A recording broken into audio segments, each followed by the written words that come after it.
Copyright issue വന്നിട്ട്.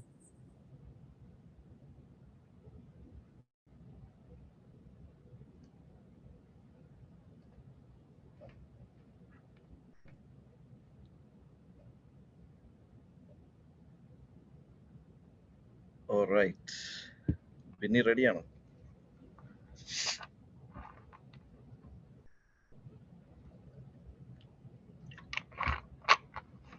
റെഡിയാണ്, തുടങ്ങിക്കോളൂ.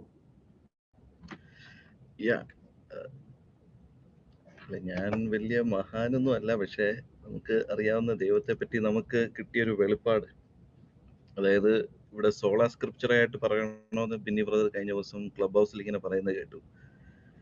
അതായത് സ്ക്രിപ്ചറിൽ നിന്ന് മാത്രം പറഞ്ഞ് ബെന്തിക്കോസുകാരുടെ ദൈവം ആരാന്ന് തെളിയിക്കണം എന്ന് പറയുന്നത് ഇങ്ങനെ കേട്ടു. ഞാൻ വളരെ ഷോർട്ടായിട്ട്, കാരണം ഞാൻ ഒന്നാമത് ജോലിയിലാണ്, വളരെ ഷോർട്ടായിട്ട് ഞാൻ അത് പറഞ്ഞ്, അതുപോലെ തന്നെ എൻ്റെ കോൺസെപ്റ്റ് പറയുന്നു, ബൈബിളിൽ നിന്നുള്ള കോൺസെപ്റ്റ് മലയാളി ബെന്തക്കോസുകാരുടെ ദൈവം അല്ലെങ്കിൽ ബെന്തക്കോസുകാരുടെ ദൈവം ആരാണ്, അതായത് the global Pentecostals God, who is the God of the global Pentecostals. അല്ലെങ്കിൽ ആദ്യമേ പറയട്ടെ, പെന്തക്കോസ് എന്ന് വെച്ചാൽ അതൊരു എക്സ്പീരിയൻസ് ആണ്, അതായത് ദൈവത്തെ രുചിച്ചറിയാനുള്ളൊരു എക്സ്പീരിയൻസ് ആണ്. ഓക്കെ, നമുക്ക് ഓൾഡ് ടെസ്റ്റ്മെന്റിൽ നിന്ന് തന്നെ നമുക്ക് സ്റ്റാർട്ട് ചെയ്യാം. ഡ്യൂട്ടറോണോമി 6:4 പറയുന്നു, ന്യൂ ഇന്റർനാഷണൽ വേർഷൻ ആണ് ഞാൻ വായിക്കുന്നത്. Now hear O Israel, the Lord our God, the Lord is one. The Lord our God, our Lord is one. ദൈവം വൺ. അപ്പോൾ ഈ വൺ എന്ന് പറയുമ്പോൾ ഇതിനകത്ത് നമ്മൾ ഉദ്ദേശിക്കുന്ന വണ്ണ്, അത് പലരും എടുത്തുകൊണ്ട് പോയി ദൈവം ഏകനെന്ന് പറയുകയും, അതായത് ഇസ്ലാമിക് തോട്ടിനോട് ഈക്വലന്റ് ആയി പോവുക, അങ്ങനെയൊക്കെ പലരും പറയും. പക്ഷെ ആ വണ്ണിനെ അവിടെ യൂസ് ചെയ്തിരിക്കുന്ന യഥാർത്ഥ അതിന്റെ മൂലവാക്ക് എക്കാദ് എന്നാണ്. ECAHD, എക്കാദ്. എക്കാദിന്റെ യഥാർത്ഥ അർത്ഥം എന്ന് വെച്ച് കഴിഞ്ഞാൽ it means multiple things group to one. അതായത് ജെനസിസ് 2:24 ഉള്ള വാക്യത്തിൽ പറയുന്ന പോലെ, and man and woman shall move and they shall become one flesh. അതായത് മൾട്ടിപ്പിൾ ഗ്രൂപ്പിലുള്ളതിനെ ഒന്നായിട്ട് പറയുന്നതാണ് എക്കാദ് എന്ന് പറയുന്നത്. Number 2, Genesis 11:6, the people are one and they all have one language. അപ്പോൾ പീപ്പിൾ ആർ വൺ എന്ന് അവിടെ ദൈവം പറയുമ്പോൾ അവര് ഒരു ഗ്രൂപ്പ് ഓഫ് പീപ്പിൾ ആണ്. അവിടെ യൂസ് ചെയ്തിരിക്കുന്ന വാക്യം, വേർഡ്, അതിന്റെ മൂലവാക്യം എക്കാദ്, ദ ഗ്രൂപ്പ് ഓഫ് പീപ്പിൾ. അതുപോലെ തന്നെയാണ് ദി ഓൾഡ് ടെസ്റ്റ്മെന്റിലുള്ളത്, ഓൾഡ് ടെസ്റ്റ്മെന്റ് തന്നെയാണ് പറയുന്നത്. അതായത് അടുത്തൊരു ഇതാണ് നമ്മുടെ മോശയെ ആ മുൾപ്പടർപ്പിൽ കണ്ട അവസ്ഥ. അതായത് മോശ ദൈവത്തെ ആ മുൾപ്പടർപ്പിൽ കണ്ടു. അപ്പൊ അവിടെ കണ്ടപ്പോൾ the angel of the Lord എന്നും പറയുന്നുണ്ട്, the Lord has appeared to him. അതുപോലെ തന്നെ ഒറ്റൊരു വാക്യം കൂടെ പറഞ്ഞുകൊണ്ട് ഞാൻ ഈ ഓൾഡ് ടെസ്റ്റ്മെന്റ് റെഫറൻസസ് ഞാൻ മൂവ് ഓൺ ചെയ്യുവാണ്. ഐഷയ 48:16. ഇവിടെ ഒരു പ്യുവർ, ബൈബിളിൽ ട്രിനിറ്റിയുടെ കാര്യമാണല്ലോ നമ്മൾ പറയണ്ടേ. അപ്പോൾ ബൈബിളിൽ നിന്നുള്ള ട്രിനിറ്റിയുടെ ഇത് തന്നെയാണ് നമ്മൾ പറയുന്നത്. Isaiah 48:16. Come near to me and hear this. I have not spoken in secret from the beginning, from time that I was there, and now the Lord God and his spirit have sent me. അവിടെ നമ്മൾ 3 വ്യക്തികളെ കാണുന്നു. Come near to me, hear this. I have not spoken in secret from the beginning, from the time that I was there, now the Lord God and his spirit have sent me. ഇവിടെ നമ്മൾ 3 father, Son and holy സ്പിരിറ്റിനെ അവിടെ വളരെ clear ആയിട്ട് നമ്മൾ ഈ വാക്യങ്ങളിൽ നമ്മൾ കാണുന്നു.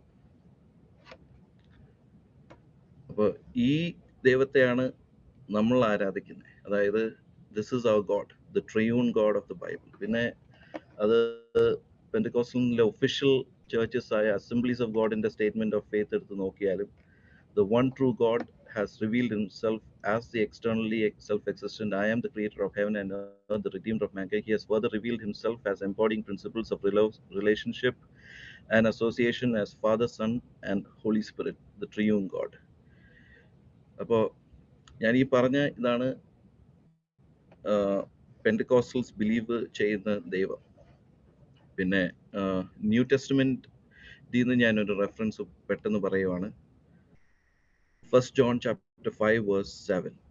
This is the one that came by water and blood, Jesus Christ, and by not water alone, but by water and blood. And it is a spirit who testifies, because the spirit is the truth. For there are three that testify: the Spirit, the water, the blood, and these three are in agreement. So,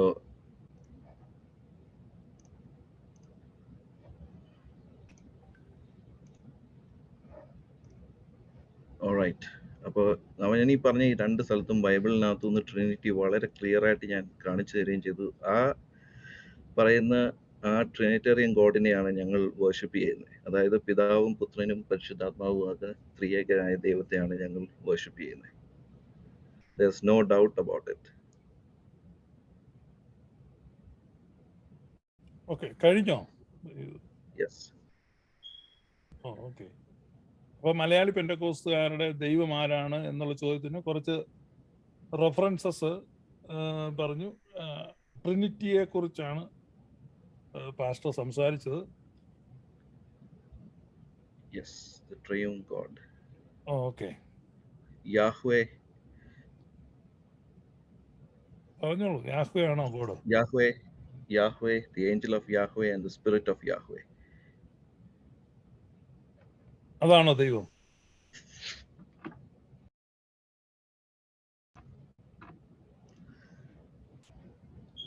അതെ. അപ്പൊ ആരാണ് പിതാവും ദൈവം? അല്ലെ, മലയാളി പെന്തക്കോസ്തിലെ ദൈവം ആരാണ് എന്ന് ഒന്ന് പറയാം. ഇനി വാക്ക് എന്താ, ആരാണ് ദൈവം? ഞാൻ വളരെ ക്ലിയർ ആയിട്ട് പറഞ്ഞല്ലോ. വളരെ പിതാവും ക്ലിയർ പുത്രനും ആയിട്ടല്ല. അപ്പൊ പരിശുദ്ധാത്മാവും. ഏഞ്ചൽ ഓഫ് ദ യാഹ്വേ ആണെന്ന് പറഞ്ഞു. Angel spirit of the Yahweh എന്ന് പറയുന്നത് അത് സത്യത്തിൽ നമ്മൾ അതിന്റെ ടെക്സ്റ്റ് പോയി വായിച്ചു കഴിഞ്ഞാൽ അത് യേശുവിനെ പറ്റിയാണ് അവിടെ പറയുന്നത്. അല്ല, അതൊന്നും എനിക്ക് വിരോധമില്ല. യാഹ്വേ ആണോ ദൈവം, അതോ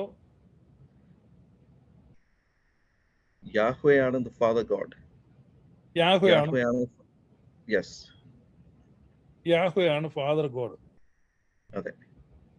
യാഹ്വേ ആണ് പിന്നെ ഫാദർ. അതെ. അപ്പൊ സൺ ആരാ? സൺ ജീസസ് ആണ്. ജീസസിനെ പറ്റിയാണ് അവിടെ the three persons appeared എബ്രഹാമിന്റെ അടുത്ത് വന്നത്. അതിനകത്ത് പലപ്പോഴും നമ്മൾ കാണുന്നുണ്ട് the angel of Yahweh. ഈ angel of Yahweh പലപ്പോഴും കാണുന്ന കാര്യമല്ല ചോദിച്ചേ. മലയാളി നമ്മളിപ്പോ ദൈവം എന്ന് പറയുമ്പം ഒന്ന് നമ്മൾ ആരാധിക്കുന്നതും രണ്ട് പ്രാർത്ഥിക്കുന്നതുമാണല്ലോ. അപ്പം നമുക്ക് വേറെ തന്നെ ദൈവം. അപ്പൊ നിങ്ങൾ ആരാധിക്കുന്നത് ആരെയാ അതിനകത്ത്? യാഹ്വേ ആണോ? നമ്മൾ ദൈവത്തിന്റെ പേരെടുത്ത് അങ്ങനെ പറയാറില്ലല്ലോ. അതായത് നമ്മള് പിതാവിനെയും പുത്രനെയും പരിശുദ്ധാത്മാവിനെയും നമ്മൾ ആരാധിക്കുന്നു. അതെ, ഈ വേദപുസ്തകത്തിൽ നിന്നല്ല ഈ കാര്യം പറയണമെന്ന് നമ്മൾ പറഞ്ഞിട്ടുള്ളത്. അപ്പൊ ബൈബിൾ അനുസരിച്ച് യാഹ്വേ ആണോ നിങ്ങൾ ആരാധിക്കുന്നത്, അതോ ആരെയാണ് ആരാധിക്കുന്നത്? ഞാൻ പറഞ്ഞല്ലോ, യാഹ്വേ തന്നെയാണ് പിതാവ്. പിന്നെ നമ്മൾ ദൈവത്തിന്റെ പേരെടുത്ത് പറയേണ്ട ആവശ്യമില്ലല്ലോ. അപ്പൊ പിതാവിനെയാണോ നിങ്ങൾ ആരാധിക്കുന്നത്? പിതാവിനെ, പുത്രനെയും പരിശുദ്ധാത്മാവിനെയാണ് ഞങ്ങൾ ആരാധിക്കുന്നത്. അങ്ങനെ ആരാധിക്കണമെന്ന് ബൈബിളിൽ പറയുന്നുണ്ടോ? എന്താണ്? അങ്ങനെ ആരാധിക്കണമെന്ന് ബൈബിളിൽ പറയുന്നുണ്ടോ? അങ്ങനെ ആരാധിക്കണമെന്ന് ബൈബിളിൽ പറയുന്നതെന്ന് വെച്ചാൽ യോഹന്നാനിൽ തന്നെ യേശു പറയുന്നുണ്ട്, പിതാവും ഞാനും ഒന്നാകുന്നു. അപ്പൊ നമ്മൾ ഇവരെ സത്യനമസ്കാരികൾ പിതാവിനെ ആരാധിക്കണമെന്നില്ലേ? വിശുദ്ധ യോഹന്നാന്റെ സത്യനമസ്കാരികൾ പിതാവിനെ ആത്മാവിലും സത്യത്തിലും ആരാധിക്കും. അങ്ങനെയാണോ മലയാളി പെന്തക്കോസ്തുകാർ ആരാധിക്കുന്നത്? ആത്മാവിലും സത്യത്തിലുമാണ് ദൈവത്തെ ആരാധിക്കുന്നത്. അല്ല, പിതാവിനെയാണോ ആരാധിക്കുന്നത്? ആത്മാവിലും സത്യത്തിലും പിതാവിനെ ആത്മാവിലും ഈ ആത്മാവ് എന്ന് പറഞ്ഞാൽ ദ ഹോളി സ്പിരിറ്റ്, ഈ ട്രിനിറ്റിയിലെ തേർഡ്. അത് ട്രൂത്ത് എന്ന് പറഞ്ഞാൽ ട്രൂത്ത് ആണ് ജീസസ്. ഞാൻ തന്നെ വഴിയും സത്യവും ജീവനുമാകുന്നു. അപ്പൊ ഈ ഞങ്ങൾ ആരാധിക്കുന്ന ആത്മനാഥൻ യേശുവിനെ ആരാധിക്കുന്ന എന്നുള്ള പാട്ട് നിങ്ങൾ പാടാറില്ലേ? ആ പാട്ട് പാടാറുണ്ട്. അതുപോലെ തന്നെ പരിശുദ്ധാത്മാവെ ശക്തി പകരണമേ, യാഹ് നല്ല. അപ്പൊ യേശുവിനെയാണോ ആരാധിക്കുന്നത്?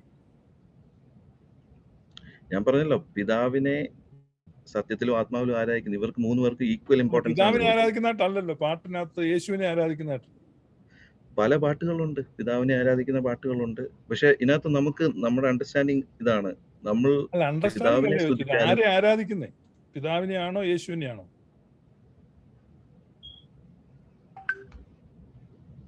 ഞങ്ങൾ പിതാവിനെയും പുത്രനെയും പരിശുദ്ധാത്മാവിനെയും ആരാധിക്കുന്നു. മൂന്ന് പേരെ ആരാധിക്കുന്നു. മാറി മാറി ആരാധിക്കുന്നു. ഒരാൾക്ക് കൊടുക്കുന്ന ആരാധന അത് രണ്ടു പേർക്കും എല്ലാവർക്കും കിട്ടും. അവർ ഷെയർ ചെയ്യും. ഒരാൾക്ക് കൊടുക്കുന്ന ആരാധന അവർ ഷെയർ ചെയ്യും, അങ്ങനെയാണോ?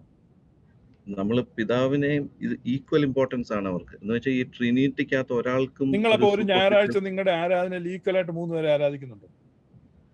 ഞങ്ങളുടെ സഭയിൽ 3 പേർക്ക് ഈക്വൽ ഇമ്പോർട്ടൻസ് ആണ്. പൊതുവെ പെന്തക്കോസ്ത് സഭകളിൽ 3 പേരെ ആരാധിക്കുന്നുണ്ടോ? മറ്റ് സഭകളുടെ കാര്യം എനിക്കറിയില്ല. ഞങ്ങളുടെ സഭയെ സംബന്ധിച്ച് ഞങ്ങൾ ട്രിനിറ്റേറിയൻ വർഷിപ്പേഴ്സ് ആണ്.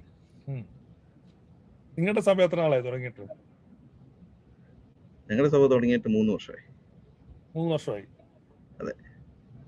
അതിന് മുന്നേ ഞാൻ പൊയ്ക്കൊണ്ടിരുന്ന സഭയിൽ ഒരു ട്രിനിറ്റേറിയൻ വർഷിപ്പേഴ്സ് ആയിരുന്നു. അപ്പൊ നിങ്ങൾ ഈ ഈക്വലായിട്ട് 3 പേരെ ആരാധിക്കുമോ അതോ എങ്ങനെയാ? ഈക്വലായിട്ട് 3 പേരെ ആരാധിക്കുമെന്ന് ചോദിച്ചു കഴിഞ്ഞാൽ അതൊരു ചോദ്യമല്ലേ. അപ്പൊ നമ്മൾ 3 പേരുണ്ട് എന്നൊക്കെ നമ്മള് 3 പേർക്കും ഈക്വൽ ഇമ്പോർട്ടൻസ് ആണ് നമ്മൾ കൊടുക്കുന്നത്. അതായത് നമ്മൾ ദൈവത്തിന്റെ പരിശുദ്ധാത്മാവിൽ നീങ്ങുന്ന ഒരു സഭയാണ്. അപ്പൊ നമുക്ക് ഇമ്പോർട്ടൻസ് പിതാവും പുത്രനും പരിശുദ്ധാത്മാവും ഈ പിതാവിനെയും പുത്രനെയും എല്ലാം നമുക്ക് കാണിച്ചു തരുന്ന പരിശുദ്ധാത്മാവാണ്. നമ്മള് ആത്മാവിൽ പ്രാർത്ഥിച്ചാണ് ഓരോ ദിവസവും മുന്നേറുന്നത്. ഈ തിരുവനന്തപുരത്ത് നിന്നുള്ളൊരു പാസ്റ്റർ ഇന്നലെ ക്ലബ് ഹൗസിൽ പറഞ്ഞു ഇതൊരു സാധാരണക്കാർക്ക് മനസ്സിലാകുകയല്ല, ഇതൊരു മിസ്റ്ററിയാണ്, അങ്ങനെ ഒരു ഹോളി സ്പിരിറ്റിന്റെ ഒരു അനുഭവത്തിൽ ഇങ്ങനെ അങ്ങ് പോവാണ്. അതാണോ പാസ്റ്ററും പറയുന്നത്? അങ്ങനെ എന്താണ് പരിശുദ്ധാത്മാവിന്റെ ഒരു അനുഭവത്തിൽ ഇങ്ങനെ നമ്മൾ മുന്നോട്ട് പോവാണ്. അപ്പം വ്യക്തമായി നമുക്ക് നിർവചിക്കാനോ?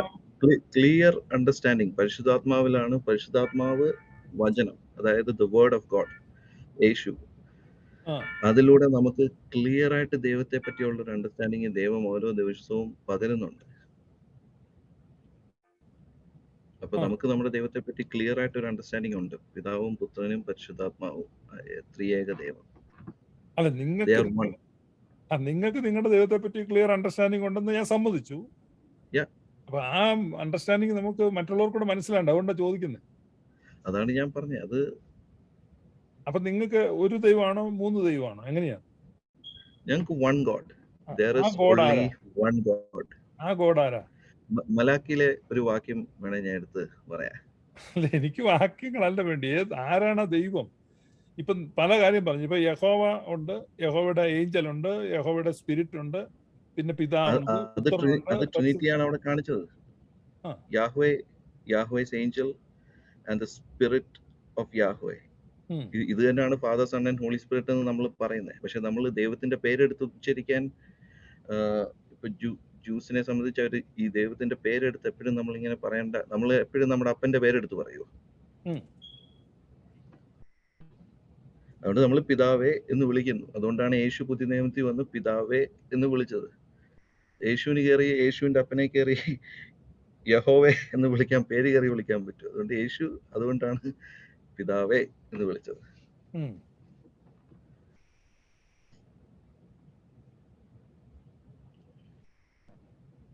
അപ്പൊ ഈ യഹോവയാണ് യേശുവിന്റെ പിതാവെന്നാണോ പാസ്റ്റർ ലിജോ പറയുന്നത്?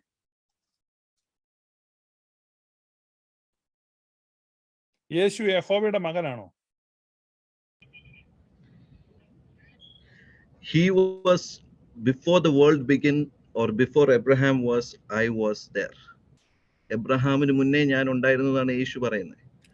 ഈ ലോകത്തിന്റെ അടിസ്ഥാനങ്ങളെല്ലാം ഇട്ടിരിക്കുന്നതിന് മുന്നേ തന്നെ കർത്താവ് യേശു ക്രിസ്തു ഉണ്ടായിരുന്നു. Before the foundations of the earth was set, I was there. Okay, അത് സമ്മതിച്ചു. വളരെ നല്ലൊരു ആർഗ്യുമെന്റ്. അപ്പൊ ഞാൻ ചോദിക്കുന്നത്, ഈ യഹോവയാണ് യേശുവിന്റെ പിതാവെന്നാണോ പാസ്റ്റർ ലിജോ പറയുന്നത്? അതെ, യേശു വിളിച്ചിരുന്നത് അതല്ല, യേശു വിളിച്ചാലേ യഹോവയാണോ യേശുവിന്റെ പിതാവ്, അല്ലെ യഹോവയുടെ പുത്രനാണോ യേശു? അതെ, യഹോവയായ ദൈവത്തിന്റെ പുത്രനാണ് യേശു. ഓക്കെ, അങ്ങനെയാണ്. ഞാനൊരു വാക്യം വായിക്കാം. വേദോസ്തപ്രകാരം വേണോ അല്ല, ഈ വാക്യം നോക്ക്. പുറപ്പാട് പുസ്തകം 4:22. നീ ഫറവോനോട് യഹോവ ഇപ്രകാരം അരുളി ചെയ്യുന്നു, ഇസ്രായേൽ എന്റെ പുത്രൻ, എന്റെ ആദ്യജാതൻ തന്നെ. അപ്പൊ ഇസ്രായേൽ എന്ന് പറഞ്ഞു കഴിഞ്ഞാൽ, ഇസ്രായേൽ എന്ന് പറഞ്ഞാൽ യാക്കോബാണല്ലോ. അബ്രഹാം, ഇസ്ഹാക്ക്, യാക്കോബ്. യാക്കോബിന്റെ പേരാണല്ലോ ഇസ്രായേൽ. അതെ. അപ്പൊ ആ ഇസ്രായേലാണ് യഹോവയുടെ ആദിജാതൻ. അപ്പൊ അബ്രഹാമിന് മുമ്പേ ഉള്ള യേശു എങ്ങനെയാണ് യഹോവയുടെ പുത്രനാകുന്നത്?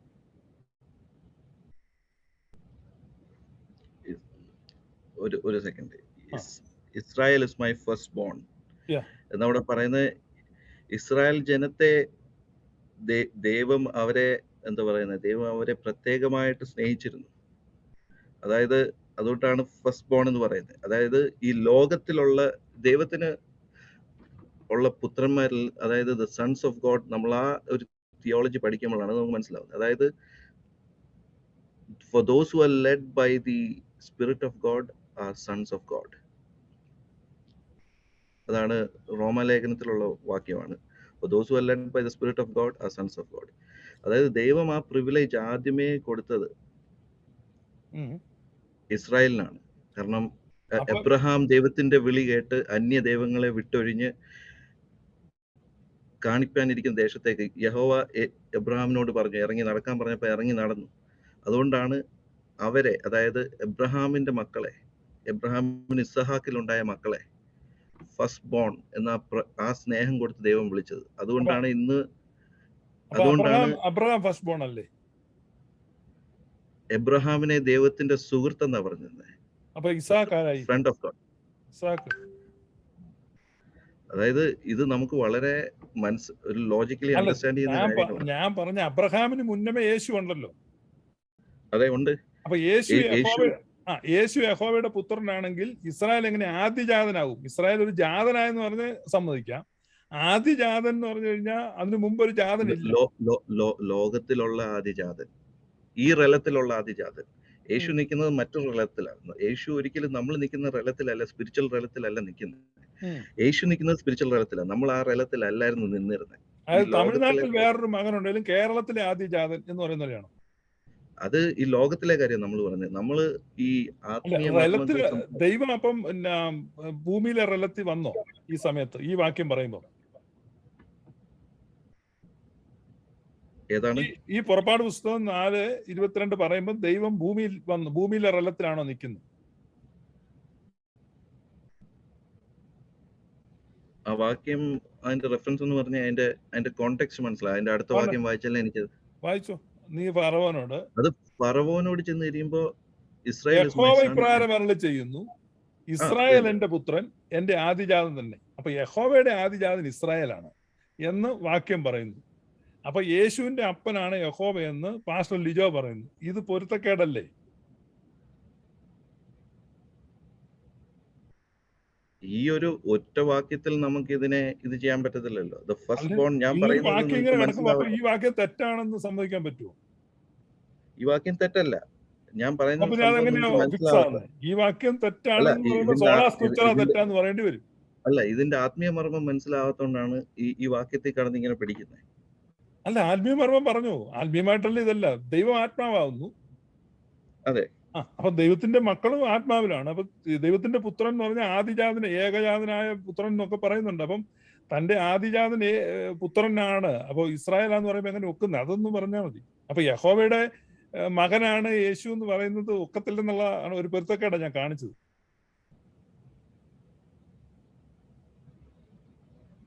അത് ഇതിനകത്ത് വിഷമിച്ചിട്ട് കാര്യമില്ല. ഈ പ്രോഗ്രാം ഇങ്ങനെയാണ്. ഞാൻ ചോദ്യങ്ങൾ ചോദിക്കും, അതിന്റെ ഉത്തരം പറയാ. നിങ്ങളുടെ ദൈവം ആരാണെന്ന് പറയാനുള്ള ഒരു കാര്യമാണ്. ജോസ് ലൂയിസ് എന്ന് പറഞ്ഞ ആള് കമന്റ് എഴുതിയിരിക്കുന്നു, ഞാൻ ചോദ്യം മാത്രമേ ചോദിക്കുള്ളൂ.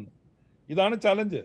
ഇതിന് ധൈര്യമുള്ളവർ വരണം. അതിന് ധൈര്യം കാണിച്ച് ആണ് പാസ്റ്റർ ലിജോ. നിങ്ങളെ കൊണ്ട് ആരെ കൊണ്ട് സാധിച്ചില്ല. അദ്ദേഹം മുന്നോട്ട് വന്നു. യേശുവിനെ പറ്റി പറയുമ്പോൾ is the only begotten son. Okay, only begotten son. Okay, അതുകൊണ്ട് അതിന്റെ മലയാളം എങ്ങനെയാന്ന് ഞാൻ, ഏകജാതനായ പുത്രൻ, ഏകജാതൻ. അല്ല, ആ മോണോജിനോസ് തിയോസ് എന്നാണ്. അത് എനിക്ക് അഭിപ്രായ വ്യത്യാസം ഉണ്ട് ആ തർജ്ജമയില്. പക്ഷെ നിങ്ങൾ വെച്ചിരിക്കുന്ന തർജ്ജമ ഏതാണ്? ഓക്കെ. അപ്പൊ ഞാൻ ചോദിക്കുന്നത്, യേശു അല്ലെങ്കിൽ ഈ പുത്രൻ അവിടെ ഉള്ളപ്പോഴാണോ, അതോ ഈ വാക്യം പറയുമ്പോ പുത്രൻ ഇല്ലേ? ഈ വാക്യം പറഞ്ഞപ്പോ പുത്രനുണ്ട്. പക്ഷെ പുത്രൻ ഉണ്ടെങ്കിൽ ആദിജാതൻ എന്ന് പറയാൻ പറ്റും. അതിന്റെ കോണ്ടെക്സ്റ്റ് നോക്കണം. ഫറവോന്റെ അടുത്ത് പോയി പറയാനാ പറയുന്നത്. അതെ, അതുകൊണ്ട് അവിടെ ഒരു പൊളിറ്റിക്കൽ ഇതാണ് കാണുന്നത്. ഫറവോൻ അവരെ അടിമകളാക്കി വെച്ചിരുന്നു. അപ്പോ മോശെ അങ്ങോട്ട് വിടുവാണ്. അപ്പോ അവരോട് പറഞ്ഞു കൊടുക്കുന്ന രീതിയാണ്, ഇസ്രായേൽ എന്റെ മക്കളാണ്, അവർ എന്റെ ഫസ്റ്റ് ബോൺ. അതായത് ഈ ലോകത്തിൽ ഈ പൊളിറ്റിക്കൽ ഇതിൽ അവരെ ഞാൻ തെരഞ്ഞെടുത്ത ജാതിയാണ്. ആ ഇതിലാണ് അത് അവിടെ പറയുന്നത്. പക്ഷെ യഹോവയ്ക്ക് മറ്റൊരു പുത്രൻ അങ്ങനെ യേശു പുത്രനായിട്ടുണ്ടെങ്കിൽ അങ്ങനെ പറയോ? ഫസ്റ്റ് ബോൺ എന്നുള്ള പ്രയോഗം കൊടുക്കൂ? ലോകത്തിലെ ഫസ്റ്റ് ബോൺ, അതായത് ഈ പൊളിറ്റിക്കൽ സിസ്റ്റങ്ങളിലെ ഫസ്റ്റ് ബോൺ. അപ്പൊ യേശു ഭൂമിയിൽ ജനിച്ചപ്പോ രണ്ടാമത്തെ മകനായിരുന്നു? അല്ല, അപ്പൊ ലോകത്തിലെ ആദ്യത്തെ മകൻ ഇസ്രായേലാണ്, രണ്ടാമത്തെ മകനാകുന്നത് യേശു.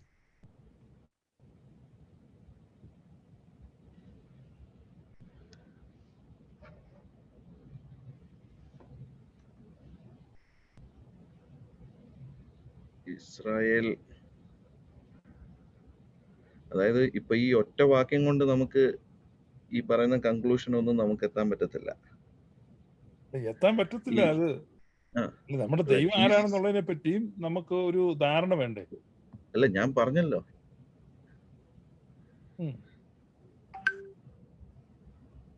പിന്നെ അതുപോലെ തന്നെ യേശു ഭൂമിയിൽ ജനിച്ചപ്പോ യേശു he was a second Adam. അതായത് ആത്മീയമായ ഒരു അത് ഫസ്റ്റ് ആഡം വന്നപ്പോൾ അവനൊരു ഫിസിക്കൽ ജന്മമായിരുന്നു അവിടെ നടന്നത്. യേശു ജനിച്ചപ്പോൾ he was a second Adam, രണ്ടാമത്തെ ആദം. അല്ല, അത് ഞാൻ സമ്മതിച്ചു, അത് പൗലോസ്ലിയ പറയുന്നതാണ്. പക്ഷെ ഞാൻ ചോദിച്ചത്, പാസ്റ്റർ ലിജോ ഒരു കാര്യം പറഞ്ഞു, അബ്രഹാമിന് മുന്നമേ ഉണ്ടെന്ന് യേശു. അതെ. അപ്പൊ അബ്രഹാമിന് മുമ്പേ യേശു ഉള്ളപ്പം ഇസ്രായേൽ എങ്ങനെ ആദിജാതനാവുന്നുണ്ട് ചോദ്യം. ആ വാക്യം ഒന്നുകൂടെ ഒന്ന് കാണിച്ചേ. എക്സഡസ് എന്തായിരുന്നു? എക്സഡസ് 4:22.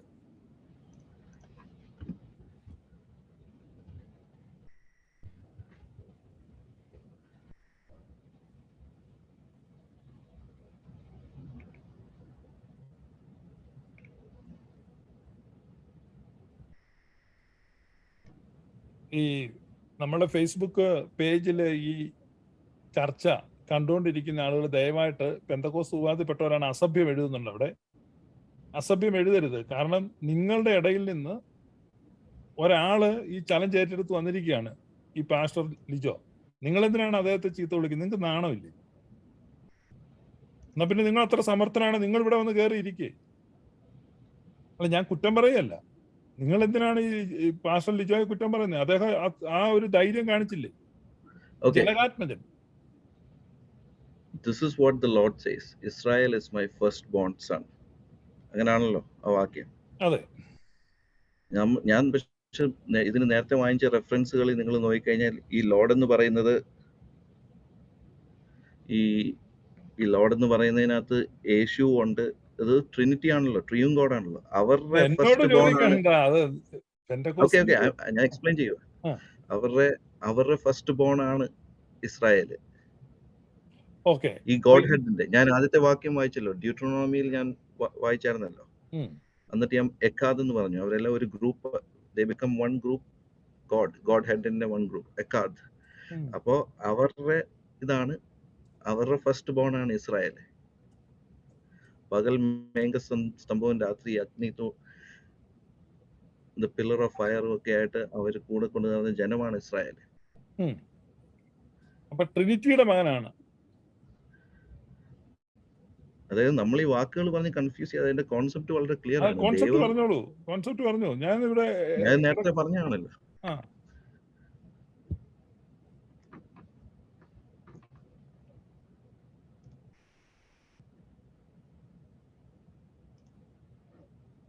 അപ്പം ഈ യഹോവ എന്നാൽ ട്രിനിറ്റി ആണെന്നാണ്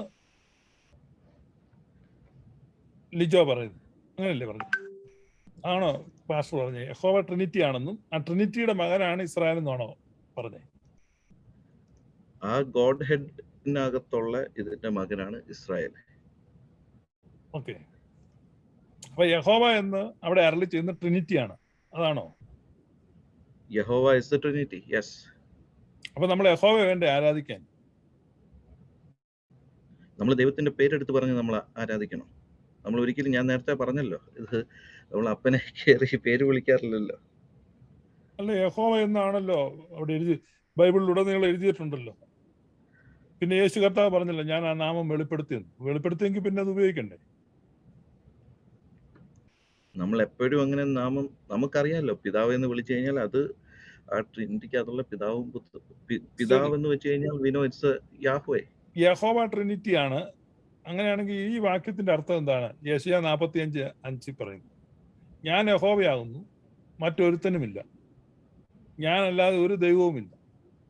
അപ്പൊ ഞാൻ യഹോവ, I am the Lord and there is none else. അപ്പൊ ഞാൻ ഒരുത്തനാകുന്നു, എ സിംഗിൾ പേഴ്സൺ, ഒരു വ്യക്തിയാകുന്നെന്നാണ് അവിടെ പറഞ്ഞിരിക്കുന്നത്. അതങ്ങനെയാണ് ഒക്കുന്നത്. യഹോവ ട്രിനിറ്റി ആണെങ്കിൽ അങ്ങനെ പറയാൻ പറ്റുമോ? ഞങ്ങളെന്ന് വേണ്ട പറയാൻ. അപ്പൊ ഐസയ 48:16 വായിച്ചു കഴിഞ്ഞാൽ അതിനകത്ത് അത് കുറച്ചുകൂടെ ക്ലിയർ ആയിട്ടുണ്ട്. അതെന്തോ Come to അവിടെ me and listen to this. I have not spoken in secret from the time I was there. And now the Lord, the God, has sent me accompanied by his spirit. അവിടെ അത് 3 പേരുണ്ടെന്ന്, യഹോവ എന്ന് പറഞ്ഞാൽ 3 പേരാന്ന് അവിടെ എഴുതിയിട്ടുണ്ടോ? ഇല്ലല്ലോ. ഇപ്പോൾ യഹോവയായ കർത്താവ് എന്നെയും തന്റെ ആത്മാവിനെ അയച്ചിരിക്കുന്നു എന്നല്ലേ ഉള്ളൂ. അതെ. ആ യഹോവയായ കർത്താവ് 3 പേരാന്ന് ഇവിടെ പറയുന്നില്ലല്ലോ.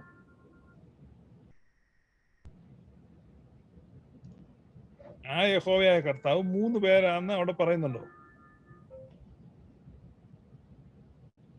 യഹോവയായ കർത്താവ് 3 പേരാണ് അവിടെ ക്ലിയർ, ട്രിനിറ്റി അവിടെ വളരെ ക്ലിയർ ആയിട്ട് അല്ലല്ല, പറയുന്നുണ്ട്. അത് ട്രിനിറ്റിയാന്ന്. 3 പേരെ എവിടെയാലും നിൽക്കുന്നുണ്ടെങ്കിൽ അത് ട്രിനിറ്റിയാന്ന് നമുക്ക് പറയാൻ പറ്റൂ.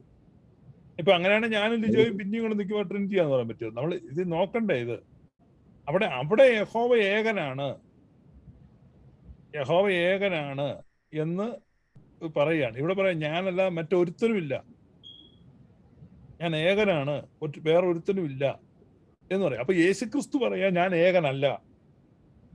വ്യത്യാസം മനസ്സിലാക്കണം. യഹോവ പറയാണ് ഞാൻ ഏകനാണ്, അപ്പൊ യേശു പറയാ ഞാൻ ഏകനല്ല, പിതാവ് എന്റെ കൂടെയുണ്ട്. അപ്പൊ ഈ യഹോവ ഈ പിതാവ് എങ്ങനെയാ ഒന്നാകുന്നേ? ഇവിടെ യേശു പറയാണ് ഞാൻ ഏകനല്ല, അപ്പൊ യഹോവ പറയാം ഞാൻ ഏകന, വേറെ ഒരുത്തനും ഇല്ല. യേശു പറയാണ് ഞാൻ ഏകനല്ല, പിതാവ് എന്റെ കൂടെയുണ്ട്. അപ്പൊ ഇതെങ്ങനെ? അത് പറഞ്ഞതിന്റെ കോൺസെപ്റ്റ് ഞാൻ മനസ്സിലായി. ഇസ്രായേലിന്റെ ഇടയിൽ മറ്റ് ജാതിയിലുള്ള ദൈവങ്ങൾ കയറി വന്നിരുന്നു. അപ്പോഴാണ് അവിടെ ദൈവം പറയുന്നത് ഞാൻ ഏകനാണ്. ആ ഏകൻ എക്കാദ് എന്നും പറഞ്ഞ വാക്കാണ്. എക്കാദ് മീൻസ് എ ഗ്രൂപ്പിംഗ് ഓഫ് എല്ലാ ഒരു ഗ്രൂപ്പ് ചെയ്ത് അതിനെ ഒന്നാക്കുന്നതിനാണ് എക്കാദ് എന്നും പറഞ്ഞ വാക്കാണ് അവിടെ യൂസ് ചെയ്തിരിക്കുന്നത്. അപ്പൊ ഈ അന്യജാതിയിലുള്ള ദൈവങ്ങളെ നിങ്ങൾ ആരാധിക്കരുത്. They are not part of me. I am the one and only true God. അതാണ് അവിടെ പറയുന്നത്.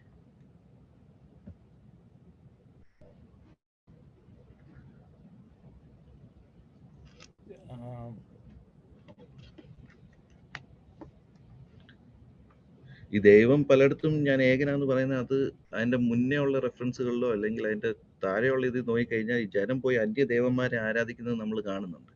അപ്പൊ അതിനുള്ള ഇതിൽ ദൈവം അവരോട് പറയുവാണ് ഞാൻ ഏകനാണ്, നിങ്ങൾ ഡോണ്ട് ബ്രിങ് ദം, അവരെ നിങ്ങളുടെ ആരാധന ഇതായിട്ട് നിങ്ങൾ കൊണ്ടുവരില്ലെന്ന്. നമ്മൾ ഈ നേരത്തെ വായിച്ച ഡ്യൂട്ടറോണോമിയിലും പാസ്റ്റർ എടുത്തതിന്റെ തൊട്ട് താഴെയും മേളിലും അതിന്റെ എല്ലാ കോണ്ടെക്സ്റ്റുകൾ നോക്കിക്കഴിഞ്ഞാൽ നമുക്ക് വളരെ ക്ലിയർ ആയിട്ട് കാണാൻ പറ്റും. ഇവർ പോയി ഇസ്രായേൽ മക്കൾ ദൈവത്തിന്റെ ഫസ്റ്റ് ബോണിൽ നിന്ന് ദൈവം വിളിച്ചവര് പോയി അന്യ ദൈവങ്ങളെ ആരാധിക്കാൻ പോയി. അതുകൊണ്ടാണ് ദൈവം അവിടെ ക്ലിയർ ആയിട്ട് പറയുന്നത് അവരല്ല നിങ്ങളുടെ ദൈവം, I am the one God. Okay. അപ്പൊ യാഹ്വേ ആണ് മലയാളി പെന്തക്കോസ്തുകാരുടെ ദൈവം അല്ലേ?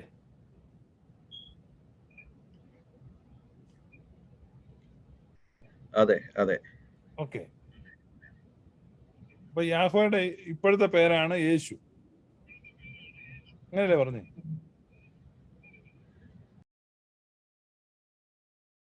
Jesus is Yahweh.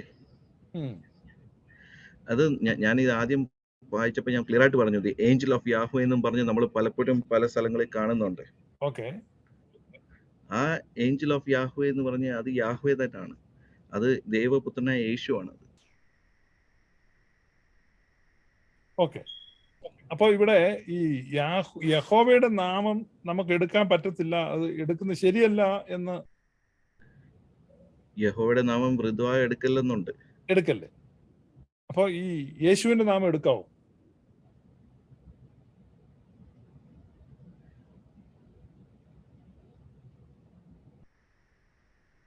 യേശുവിന്റെ നാമം അവന്റെ നാമത്തിൽ വിളിച്ചപേക്ഷിക്കുന്നവർക്ക് അല്ല, രക്ഷയുണ്ടെന്ന് ഈ ബൈബിളിലുണ്ട്. പെന്തക്കോസ്റ്റിന്റെ മീറ്റിംഗ് നമുക്ക് വേണമെങ്കിൽ ഇപ്പൊ റാൻഡം സാമ്പിൾ ആയിട്ട് യൂട്യൂബിൽ നിന്ന് പെന്തക്കോസ്റ്റൽ മീറ്റിംഗ്സ് പ്ലേ ചെയ്യാം. ഇപ്പൊ അതിന്റെ ആവശ്യമില്ല. പാസ്റ്റർ ലിജോ എഗ്രിമെന്റ്, പാസ്റ്റർ ലിജോയ്ക്ക് ഡിസ്പ്യൂട്ട് ഉണ്ടെങ്കിൽ ഞാൻ പ്ലേ ചെയ്ത് കേൾപ്പിക്കാം. തുടർമാനമായിട്ട് യേശുവിന്റെ നാമത്തിൽ, അല്ല, ഞാൻ കാര്യം ചോദിച്ചു, നിങ്ങൾ ഓർത്തഡോക്സിന്റെ ദൈവം ഓർത്തഡോക്സിന്റെ, യാഹ്വയാണോ? ഞാൻ I am not official spokes person of Orthodox. അല്ല, അത് യാഹ്വയാണോ? എനിക്കറിയത്തില്ല ഓർത്തഡോക്സായിട്ട് ദൈവം ആരാന്ന് എനിക്കറിയത്തില്ല. അത് വേണമെങ്കിൽ നമുക്ക് വേറെ ചോദിക്കാം. I don't know. ഞാൻ അതുമായിട്ട് ഒരു ബന്ധമില്ല. ഞാൻ പറഞ്ഞല്ലോ, ഓർത്തഡോക്സിന്റെ ഔദ്യോഗിക വ്യക്തമായിട്ടല്ലല്ലോ ഞാൻ ഇരിക്കുന്നത്.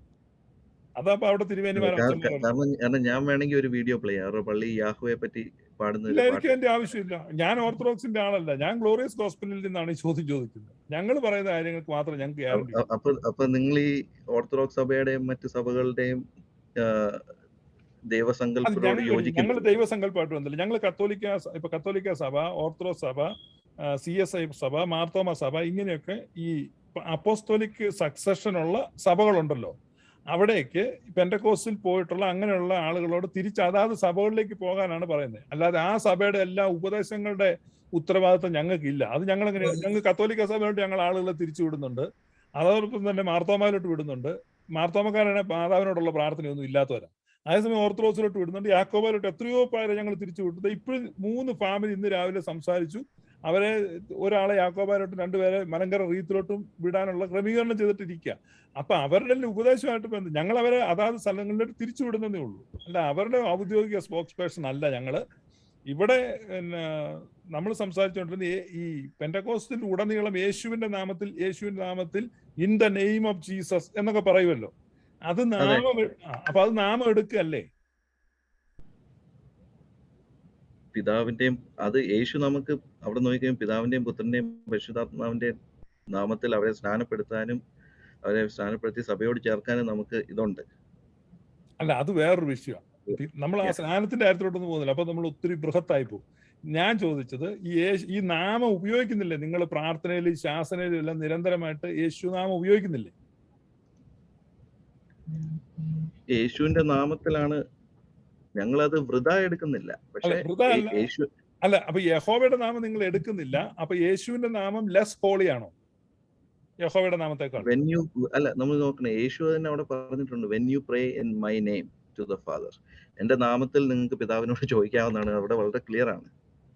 ഞാൻ എഗ്രി ചെയ്യുന്നു. അപ്പൊ യഹോവയുടെ നാമം നിങ്ങൾ എടുക്കാൻ പാടില്ലാത്തവണ്ണം മോസ്റ്റ് ഹോളി ആയിട്ട് യേശുവിൻ്റെത് കോമൺ നെയിമുമാണ്, അത്ര ഹോളി അല്ല. അങ്ങനെയാണോ ഉദ്ദേശിക്കുന്നത്? യേശു തന്നെ പറഞ്ഞിട്ടുള്ളൂ, നിങ്ങൾ എന്റെ നാമത്തിൽ പിതാവിനോട് പ്രാർത്ഥിക്കാൻ പറഞ്ഞിട്ടുണ്ടല്ലോ. ഉണ്ട്. ഞാൻ പറഞ്ഞത് ഈ യേശുവിന്റെ നാമം യഹോവയുടെ നാമത്തെക്കാൾ കൂടിയതാണോ കുറഞ്ഞതാണോ എന്ന് ഞാൻ ചോദിച്ചത്.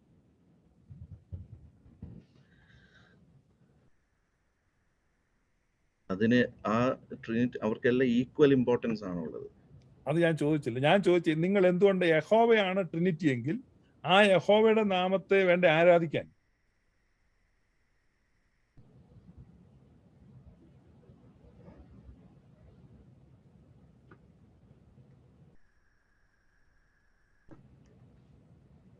യഹോവയെ ഞങ്ങൾ പാടി ആരാധിക്കുന്നുണ്ട്. യഹോവ ദൈവമാ വിശുദ്ധ ജാതി നാമം എന്നുള്ള പാട്ട് പാടി ആരാധിക്കുന്നുണ്ട്.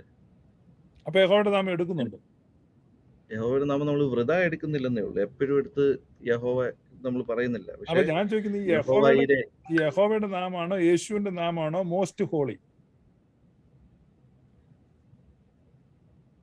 ഇവര് 3 ഒന്നാണെന്ന് ഞാൻ നേരത്തെ പറഞ്ഞല്ലോ. അല്ല, ഞാൻ യഹോവയാണ് ട്രിനിറ്റി, യേശു ട്രിനിറ്റി ആണോ? They all encompass the Trinity. അല്ല, യേശുവിൽ ട്രിനിറ്റി ഉണ്ടോ? യേശുവിൽ ട്രിനിറ്റി ഉണ്ട്. അപ്പൊ യേശു തന്നെയാണോ പിതാവും പുത്രനും പരിശുദ്ധാത്മാവും? ഇവർ 3 distinct persons ആണ്, but in one union. അതെ. അപ്പൊ ഡിസ്റ്റിങ്ക്ട് പേഴ്സൺ ആകുമ്പോ ഒരാളിൽ വേറൊരാള് ഇല്ലല്ലോ. 3 പേഴ്സൺസ് അല്ലേ? 3 ഒന്നല്ലല്ലോ, ഒരാളല്ലല്ലോ. പക്ഷെ അവര് ഒന്നാകുന്നു. പിതാവും ഞാനും ഒന്നാകുന്നു. അവരിലുള്ള അത് ഐക്യത്തിലല്ലേ അവരൊന്നാകുന്നു? അത് തന്നെയാണല്ലോ ഞാൻ പറയുന്നത്. ഐക്യത്തിൽ യേശു പറയുന്നുണ്ടല്ലോ, പിതാവെ ഞാനും നീ ഒന്നായിരിക്കുന്നാൽ ഇവരും ഒന്നാകട്ടെന്ന്, ഈ അപ്പോസ്തലന്മാരും ഒന്നാകട്ടെന്ന്. അപ്പൊ പത്രോസും അന്ത്രയോസും യോഹന്നാനും തോമാസും എല്ലാം കൂടെ ഒന്നാകുന്നത് അതെങ്ങനെയാ ഒന്നാകുന്നത്? അവരൈക്യത്തിലല്ല. നമുക്ക് ഈ വാക്യങ്ങൾ വളച്ചൊടിക്കല്ല, ഡയറക്റ്റായിട്ട് യേശു പറഞ്ഞിരിക്കുന്നത്, പിതാവെ ഞാനും നീ ഒന്നായിരിക്കുന്നത് പോലെ ഇവരും ഒന്നായിക്കോട്ടെ എന്ന് പറയുന്നത്. എന്നിട്ട് പറയുന്നുണ്ട് ഐക്യതയിൽ തികഞ്ഞവരാകട്ടെ. ഞാൻ വേണ്ട വായിക്കാം. യോഹന്നാൻ അത് സുവിശേഷം 17 അല്ല, അധ്യായം. അത് എന്ന് വെച്ച് കഴിഞ്ഞാൽ 3 ഹൈപ്പോസ്റ്റാസിസ് ആണത്. ഓക്കെ, അപ്പൊ One ഇവര് usia. 3 പേഴ്സൺസ് ഉണ്ട്. ഈ 3 പേഴ്സൺസിൽ ഇപ്പൊ യേശുവിന്റെ നാമത്തെ നിങ്ങൾ ഹൈലൈറ്റ് ചെയ്യുമ്പോൾ യേശു മാത്രമല്ലേ ഉള്ളൂ അവിടെ? ഞങ്ങൾ യേശുവിന്റെ നാമത്തെ പിതാവിനും പുത്രനും പരിശുദ്ധാത്മാവിനും ഈക്വൽ ഇമ്പോർട്ടൻസ് ആണ് അവർക്കും ഞങ്ങൾ യേശു എന്ന് ആരാധിക്കുന്നത്. പേരിട്ടോ? നിങ്ങൾ അവർക്കും യേശു എന്ന് പേരിട്ടോ? എന്താണ് അവരുടെ ഇത് കൂടെ നോക്കണം. പേര് യേശു എന്നാക്കിയോ? ഓക്കെ, അത് നമ്മൾ യോഹന്നാന്റെ ഗോസ്പലിൽ പോയി കഴിഞ്ഞു കഴിഞ്ഞാൽ പറയുന്നുണ്ട്, ഞാൻ പോയിട്ട് നിങ്ങൾക്ക് ഒരു കാര്യസ്ഥനെ അയക്കും, അവൻ വന്ന് നിങ്ങളുടെ അകത്ത് വസിക്കും. അതുപോലെ തന്നെ യേശു പറയുന്നുണ്ട്, പിതാവും ഞാനും വന്ന് നിങ്ങളുടെ അകത്ത് വസിക്കും. അപ്പൊ നമ്മൾ നോക്കിക്കഴിഞ്ഞ് വളരെ ക്ലോസ് ആയിട്ട് ആ വാക്യങ്ങൾ എടുത്ത് നോക്കിക്കഴിഞ്ഞു കഴിഞ്ഞാൽ ആദ്യം പറയുന്നു പരിശുദ്ധാത്മാവെന്ന കാര്യസ്ഥൻ വന്ന് വസിക്കും, പിന്നെ പറയുന്നു പിതാവ് ഞാനും നിങ്ങളുടെ അകത്ത് വന്നു. അതിന്റെ അർത്ഥം എന്ന് വെച്ച് കഴിഞ്ഞാൽ ഈ പരിശുദ്ധാത്മാവ് വന്നു പരിശുദ്ധാത്മാവ് കഴിഞ്ഞാൽ ഒരു കാര്യസ്ഥൻ, പരിശുദ്ധാത്മാവ് ഒരു കാര്യസ്ഥനല്ലേ? കാര്യസ്ഥനെ വർഷിപ്പ് ചെയ്യാൻ വേണ്ടി ബൈബിളിൽ വാക്യമുണ്ടോ? അത് കാര്യസ്ഥൻ ആ ഒരു വേർഡ് ടെർമിനോളജി യേശു അവിടെ യൂസ് ചെയ്തിട്ടുണ്ടെന്നേ ഉള്ളൂ. ഓക്കെ, അത് ഞാൻ എഗ്രി ചെയ്യുന്നു. പക്ഷെ പരിശുദ്ധാത്മാവിനെ ആരാധിക്കാൻ ബൈബിളിൽ വാക്യമുണ്ട്. പിതാവിനെ ആത്മാവിലും സത്യത്തിലും ആരാധിക്കാനാ പറയുന്നത്. അതെ, അതുകൊണ്ട് പരിശുദ്ധാത്മാവിനെ ആരാധിക്കാൻ വാക്യം ഉണ്ടോ എന്ന് ഞാൻ ചോദിച്ചു. പരിശുദ്ധാത്മാവിനെ നമ്മൾ ആരാധിക്കുന്നില്ല. പരിശുദ്ധാത്മാവ് എക്സാക്ട്ലി എ പേഴ്സൺ ലൈക്ക് നിങ്ങൾ ജീസസ്. പരിശുദ്ധാത്മാവിനെ ആരാധിക്കുന്നുണ്ടോ? ഉണ്ട്. ഉണ്ട്. അതിന് വാക്യമുണ്ടോ? അതിനിപ്പോ വാക്യം ഞാൻ എടുത്തു വെച്ചിട്ടില്ല, പക്ഷെ അതിന് ബൈബിളിൽ അതിനുള്ള ഇതുണ്ട്. കാരണം പിതാവിന്റെയും പുത്രന്റെയും പരിശുദ്ധാത്മാവിന്റെയും നാമത്തിൽ അല്ല, അപ്പൊ സ്നാനപ്പെടുത്താൻ നമ്മുടെ പറയുന്നത്. ദൈവമായിട്ടിരിക്കുന്ന ഒരാളാകുമ്പോൾ ആ ആളെ പറ്റിയുള്ള ഒരു വാക്യം നമുക്ക് വേണ്ടേ? നമുക്ക് വാക്യം ഉണ്ടെങ്കിൽ അതിനെപ്പറ്റി ഒരു ധാരണ വേണ്ടേ? ആ വാക്യം ഇന്നതാണ്, ഇന്ന കാരണത്താൽ ഇന്ന വാക്യപ്രകാരമാണ് ഈ പരിശുദ്ധാത്മാവിനെ ആരാധിക്കുന്നത്. കാരണം നമ്മൾ സോളാ സ്ക്രിപ്ചർ ബൈബിൾ അടിസ്ഥാനത്തിലാണല്ലോ പെന്തക്കോസ്തുകാർ പോകുന്നത്. അപ്പൊ ബൈബിൾ അടിസ്ഥാനത്തിൽ നമുക്ക് അതിനൊരു വാക്യം, എന്തുകൊണ്ട് ഞങ്ങൾ പരിശുദ്ധാത്മാവിനെ ആരാധിക്കുന്നു, ഇതാ ഈ വാക്യപ്രകാരമാണ് എന്ന് പറയാനുണ്ടോ? അങ്ങനെ ഉണ്ടോ? ഒരു സെക്കൻഡ്, ഞാൻ പറഞ്ഞ 1 John 5:7. For there are three that testify, the spirit, the water, the blood, and these are three in agreement. അവരൊരു അഗ്രിമെന്റിലാണ് ആര്? in everything, the Father, Son and the Holy Spirit. ഇപ്പൊ ഞാൻ പറയാം, ഇപ്പൊ പിണറായി വിജയനും പിന്നെ CK ജാനുവും കൂടെ ഒരു എഗ്രിമെന്റ് വന്നെന്ന് പറഞ്ഞു കഴിഞ്ഞാൽ CK ജാനു മുഖ്യമന്ത്രിയുടെ പങ്കാളിയാവുമോ? നമ്മൾ ഇവിടെ പറയുന്ന അവിടെ ഒരു വാക്യത്തിൽ രണ്ടുപേരും തമ്മിൽ എഗ്രിമെന്റ് ഉണ്ടെന്ന് പറഞ്ഞുകൊണ്ട് ഈ പരിശുദ്ധാത്മാവിനെ ആരാധിക്കാൻ പറയുന്ന കോണ്ടെക്സ്റ്റുകൾ അവിടെ നോക്കണം. വായിച്ചു, ആ വാക്യം വായിച്ചു. വാക്യം പറയാമെങ്കിൽ ഞാൻ വേണം ഇവിടെ ഡിസ്പ്ലേ ചെയ്യാം. ഏത് വാക്യമാണ്? 1 John 5:6 and 6, 7 and 8.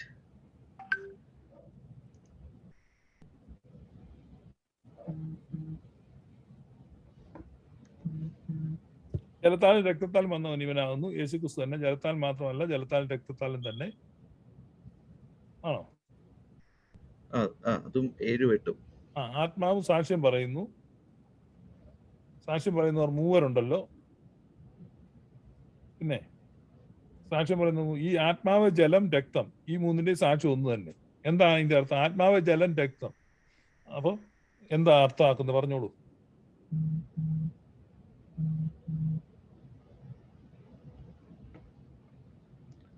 ഒരു സെക്കൻഡ്,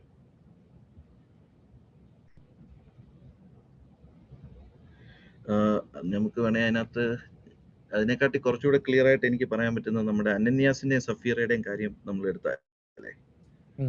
ആക്ട്സ് ചാപ്റ്റർ 5 എടുത്തു കഴിഞ്ഞാൽ അതിനകത്ത് പറയുന്നുണ്ട്, you have lied to God.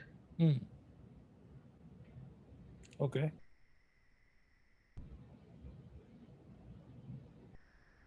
Clerk Aju പറയുന്നത് ബാക്ക് ചാനലിൽ മെസ്സേജ് അയക്കുന്നുണ്ട്. എന്താ പറ്റി? എന്തോ അല്ല, ഞാൻ വാക്യം എടുത്താ. ഞാൻ വാക്യം. Now a man named Ananias, together with his wife Sapphira, sold a piece of property with his wife's full knowledge,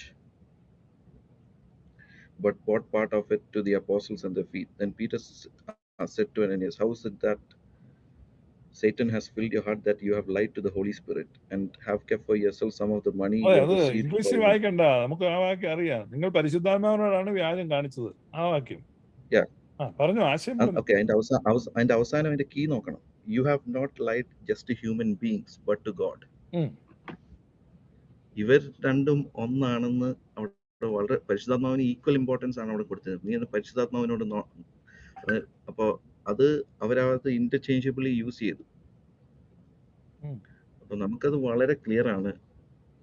അപ്പോസ്തലന്മാരുടെ കാലത്ത് അവർ പരിശുദ്ധാത്മാവിന് അതേപോലത്തെ ഇമ്പോർട്ടൻസ് കൊടുത്തിരുന്നു. കാരണം അവര് ദൈവത്തെ ആത്മാവിനും സത്യത്തിലും ആരാധിച്ചുകൊണ്ടിരുന്ന ദൈവജനമാണ്.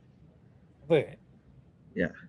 ഈ പരിശുദ്ധാത്മാവിനെ ആരാധിക്കാൻ വാക്യമുണ്ടോ എന്ന് ചോദിച്ചു. ഇതിനകത്ത് വാക്യമുണ്ടോ അങ്ങനെ? എനിക്ക് പരിശുദ്ധാത്മാവിനെ ആരാധിക്കാൻ ഒരു വാക്യത്തിന്റെ ഇത്, അത് പരിശുദ്ധാത്മാവ് നമ്മളെ സത്യത്തിൽ നടത്തുമ്പോൾ നമുക്കറിയാം അല്ല, നമ്മൾ പക്ഷെ ദൈവത്തെ വേറൊരു കാര്യമുണ്ട്, കൃത്യമായ വാക്യമുണ്ട്. നിങ്ങൾ സത്യ നമസ്കാരികൾ, true worshippers must worship Father in spirit and truth. അപ്പൊ പിതാവിനെയാണ് ആരാധിക്കേണ്ടതെന്ന് വ്യക്തമായ ബൈബിൾ വാക്യം ഉള്ളപ്പം അതെ ആരാധിക്കുന്നത്, ഞങ്ങൾ ആരാധിക്കുന്ന ആത്മനാഥൻ യേശുവിനെ ആരാധിക്കുന്നതെന്ന് പാടുമ്പം ഇതൊരു പൊരുത്തക്കേടായില്ലേ? അതൊന്ന് വിശദീകരിച്ച്. പിതാവിനെ ആത്മാവിലും സത്യത്തിലും, ഈ സത്യം എന്തുവാണ്? What is the truth? അതല്ല ഞാൻ പറഞ്ഞ പിതാവിനെ ആരാധിക്കണമെന്ന് യേശു പറഞ്ഞിരിക്കും. അല്ല, ഞാൻ പറയുന്നത് ഞാൻ മനസ്സിലാക്കട്ടെ, അത് ഞാൻ മനസ്സിലാക്കി തരാം. The truth is Jesus.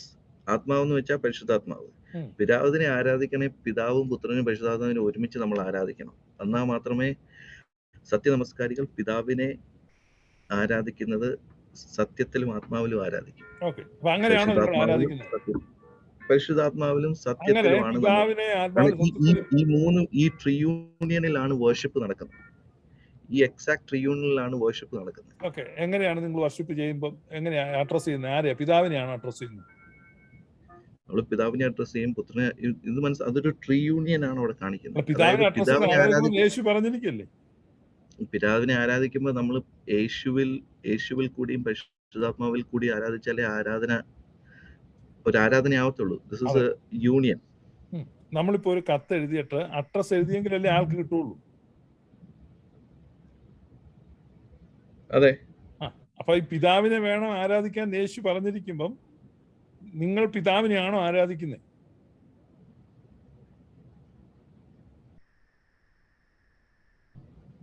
Malayali പെന്തക്കോസ്റ്റിൽ എവിടെയെങ്കിലും പിതാവിനെ ആരാധിക്കുന്നുണ്ടോ? ഞങ്ങള് വേറെ ഒരു വാക്യം വേണമെങ്കിൽ ഞാൻ എടുത്തു തരാം. ബൈബിൾ വാക്യം ചോദിക്കുന്നതുകൊണ്ടാണ് ഞാൻ ഈ ഇടയ്ക്ക് ഇങ്ങോട്ട് നോക്കുന്നത്. കാരണം ഈ റെവലേഷനിലുണ്ട്, revelation 5:6-12. Then I saw the Lamb looking as if it had been slain, standing in the center of the throne, encircled by 4 living creatures and the elders. The Lamb had 7 thrones. And then he had walked. The 4 living creatures and 24 elders fell down before the earth. Each one had a harp, the prayers of God's people, and they sang a new song, saying, "You are worthy to take the scroll, because you are slain with your blood, and you purchased for God persons from every tribe, every language, every nation." In loud voice they said, "Worthy is the Lamb who was slain to receive power, wealth, wisdom, strength, and honor, and glory and praise." അവിടെ പിതാവിനെയും പുത്രനെയും ആരാധിക്കുന്നുണ്ട്. വെളിപ്പാട് പുസ്തകത്തിൽ ഞങ്ങളും പിതാവിനെയും പുത്രനെയും പരിശുദ്ധാത്മാവിനെ ആരാധിക്കുന്നു. അല്ല, അവിടെ പരിശുദ്ധാത്മാവിനെ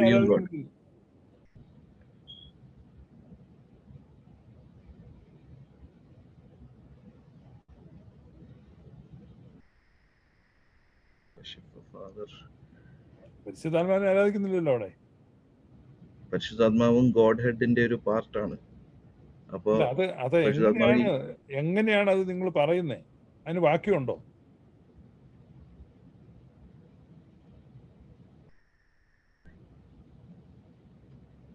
വാക്യം എടുക്കാന്ന് വെച്ചാൽ വാക്യം ഇപ്പൊ ഞാൻ നോക്കുവാണ്. ഒരു സെക്കൻഡ്. വി വർഷിപ്പ്, നമ്മൾ പിതാവിനെ എങ്ങനെ ആരാധിക്കുന്നേ? We worship the Father by the power of the Holy ghost.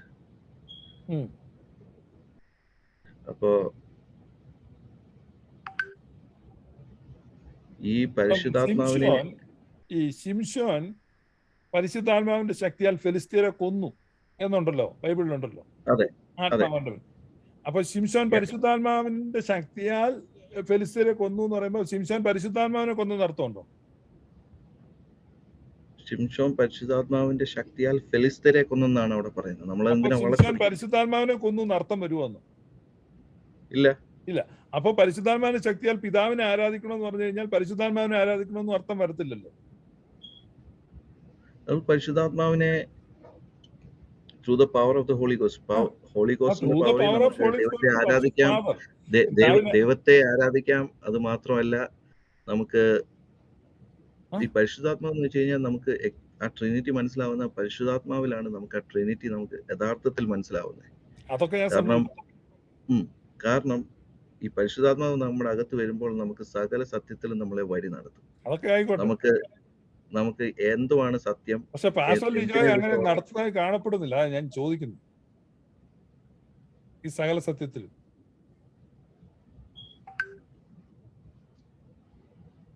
Pastor Lijo അങ്ങനെ ഒരു പൂർണ്ണ സത്യത്തിലോട്ട് നടക്കുന്നതായിട്ട് തോന്നുന്നില്ലല്ലോ. ഇത് കാരണം പലതിനും നമുക്ക് വാക്യമില്ല. ഇത് നമ്മൾ ചോദിക്കുന്നത് ഇപ്പൊ ഈ യഹോവ എന്ന് പറഞ്ഞ ട്രിനിറ്റി ആണ് എന്ന് പറഞ്ഞിട്ട് ആ യഹോവയുടെ നാമം വേണ്ടേ? അപ്പൊ യഹോവ അങ്ങ് ആരാധിച്ചാൽ പോരെ. അപ്പൊ യഹോവ ആരാധിക്കുന്നില്ല. മൊത്തത്തിലൊരു യഹോവയെ ആരാധിക്കുന്ന എത്ര പാട്ടുകളുണ്ട്. അല്ല, അപ്പൊ അവിടെ ഞാൻ ചോദിച്ച ക്ലാരിറ്റി. അപ്പൊ യഹോവയാണ് ഞങ്ങളുടെ ദൈവം, യഹോവയാണ് ഞങ്ങൾ ആരാധിക്കുന്നത് പറഞ്ഞു കഴിഞ്ഞാൽ അതിനകത്തൊരു ഉറപ്പ് വേണ്ടേ?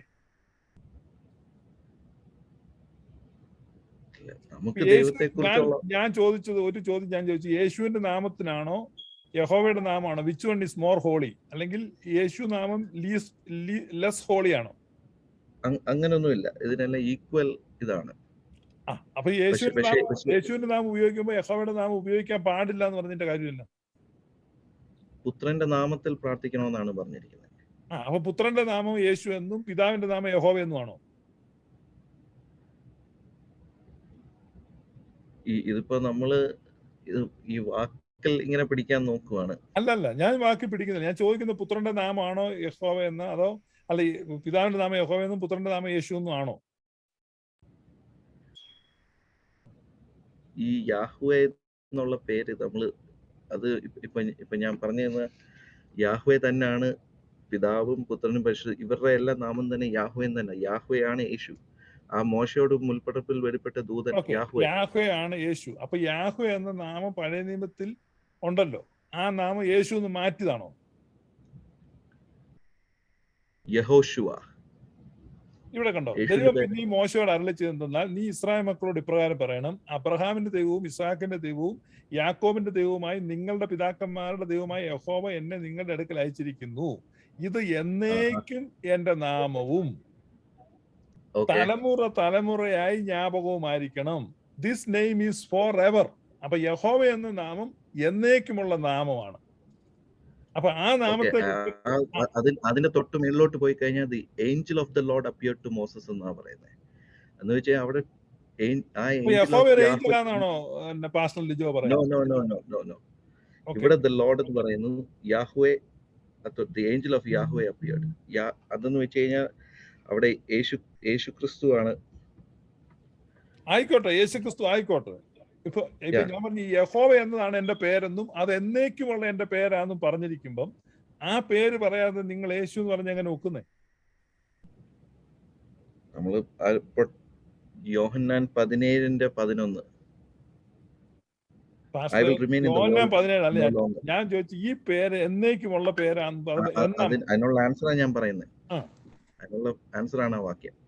ഏത് വാക്യം? യോഹന്നാൻ 17:11. I will remain in the world no longer, but still they are in the world, and I am coming to you. Holy Father, protect them by the power of your name, the name you gave me. The power of your name, the name you gave me, so that they may be one as we are one.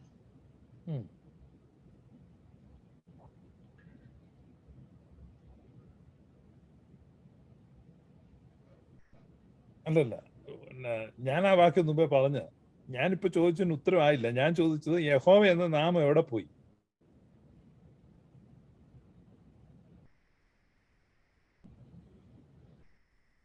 ഞാൻ അതിനുള്ള ഉത്തരം നേരത്തെ പറഞ്ഞിട്ടുണ്ട്. അതായത് നമ്മൾ ഈ യഹോവയുടെ നാമം, അതായത് യഹൂദനെ സംബന്ധിച്ച് ആ നാമം വളരെ പ്രഷ്യസ് ആയിട്ടുള്ളതാണ്. അവര് വെറുതെ ഒന്നും യാഹ്വേ എന്ന് പേരെടുത്ത് പറയത്തില്ല.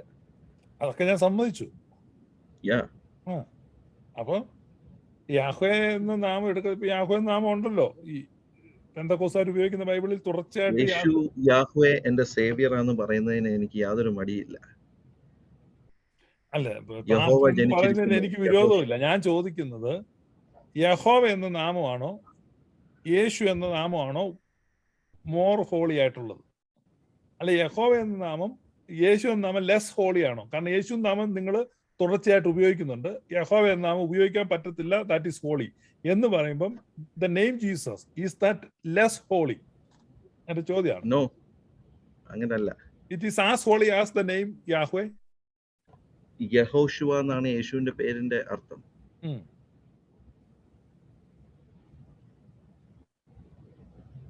ഉം. യഹോശുവ. ഉം. യഹോശുവ ശരിക്കും വന്നത് യഹോവയെ വെളിപ്പെടുത്താനാണ്. ജനത്തിന്റെ അണ്ടർസ്റ്റാൻഡിങ്ങിലുള്ള യഹോവ അല്ലായിരുന്നു. ഉം. യഹോശുവ for us, അതൊന്നുകൂടെ യഹോശുവ വിശദീകരിച്ച്, ഈ was ജനത്തിന്റെ അണ്ടർസ്റ്റാൻഡിങ്ങിനുള്ള യഹോവ എങ്ങനെയുള്ള യഹോവയാണ്? എന്താണ്?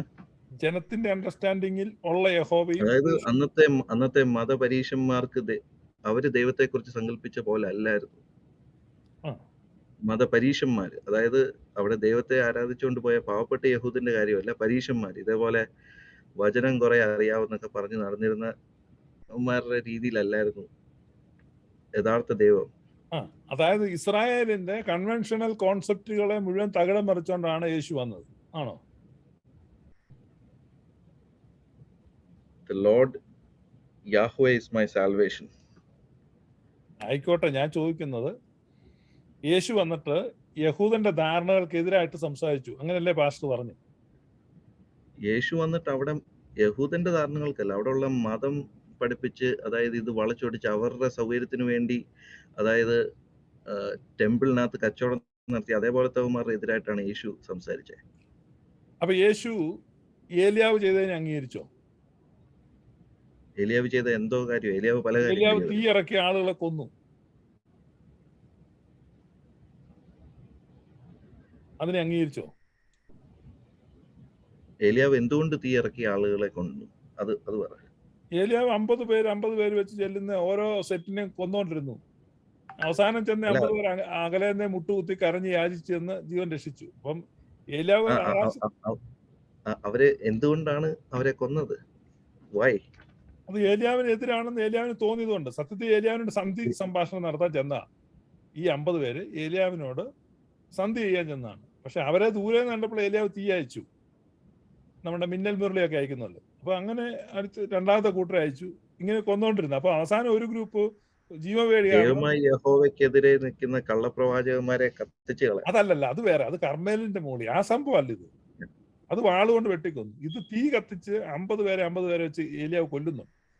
അങ്ങനെ കൊന്നിട്ട് അപ്പൊ അങ്ങനെ ഞങ്ങളും ചെയ്യട്ടെ എന്ന് യോഹന്നാനും യാക്കോബും കൂടെ യേശുവിനോട് ശമരിയ പട്ടണത്തിൽ വെച്ച് ചോദിച്ചു. ലൂക്കാസ് സുവിശേഷം 9 അധ്യായത്തിലുണ്ട്. അപ്പൊ യേശു ചോദിക്കുന്നുണ്ട്, നിങ്ങൾ ഏതാത്മാവിന് അധീനരാണ്? അപ്പൊ അതിന്റെ ഞാൻ അതിന്റെ കാര്യം പറയാം. അത് നമ്മള് ഇപ്പോൾ നേരത്തെ പറഞ്ഞ അനനിയാസിന്റെയും സഫീറയുടെയും കാര്യം വരുമ്പോ, അതായത് ദൈവം അവർക്ക് കൊടുത്തിരുന്ന ഒത്തോറിറ്റി ആയിരുന്നു ആ സമയത്ത്. പക്ഷെ അവര് ദൈവത്തിന്റെ ആ സ്നേഹം, അതായത് അത് വെളിപ്പെടുത്താനാണ് യഹോശുവ ഇറങ്ങി വന്നത്. ദൈവം ആരാന്ന് ഇവർക്ക് വെളിപ്പെടുത്താൻ വേണ്ടിയാണ്. അതുകൊണ്ട് പത്രോസ് യേശുവിന്റെ കൂടെ വന്ന പത്രോസിനോട് പോലും അത് നീ പരിശുദ്ധാത്മാവിന്റെ നുണ പറഞ്ഞു. അപ്പൊ യഹോവ ഇങ്ങനെയൊന്നും അരുളി ചെയ്തിട്ടില്ലേ? ഇങ്ങനെയൊക്കെ ചെയ്യാൻ എങ്ങനെ അരുളി ചെയ്തിട്ടില്ലെന്ന്? ഇങ്ങനെ കൊല്ലാനും കൊള്ളയടിക്കാനും ഒക്കെ യഹോവ അരുളി ചെയ്തിട്ടില്ലേ? അത് ദൈവജനത്തിന് വിപരീതമായി നിൽക്കുന്ന. അതെ, അങ്ങനെയുള്ളവരെ കൊല്ലുകയും കൊള്ളയടിക്കുകയും ചെയ്യാനാണോ യേശു പഠിപ്പിച്ചത്? യേശു അങ്ങനെ പഠിപ്പിച്ചിട്ടില്ല. പക്ഷെ ആ പഴയ കാലത്ത് നിങ്ങളുടെ ദൈവം യഹോവയാണെങ്കിൽ എങ്ങനെ യേശുവുമായിട്ട് ഒത്തുപോകണം?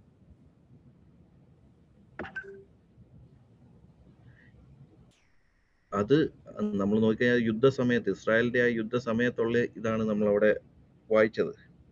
യുദ്ധം ഇല്ലാത്ത സമയത്തും ചെയ്തതായിട്ടുണ്ടല്ലോ. എഫ്രൈം മലനാട്ടിലൊക്കെ ഉള്ള പാവപ്പെട്ടവരെ കൊള്ളയടിക്കുന്നുണ്ട്.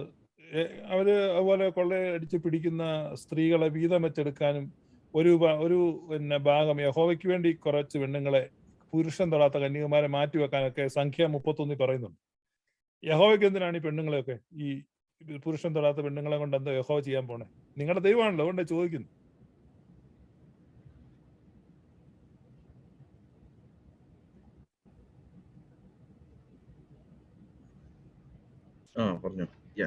അല്ല, പാസ്റ്റർ പറഞ്ഞു ഞാൻ സമയം തരാൻ വേണ്ടി ആളുകൾ എഴുതുന്നു. അതുകൊണ്ട് ഞാൻ ഇവിടെ കമന്റ് നോക്കുന്നുണ്ട്. കമന്റിനകത്ത് പാസ്റ്റർ ലിജോയ്ക്ക് സപ്പോർട്ട് ഉണ്ട്, ഞാൻ സമയം തരുന്നില്ലെന്ന് പറഞ്ഞു. അതുകൊണ്ട് ഞാൻ സമയം തരികയാണ്. പറ.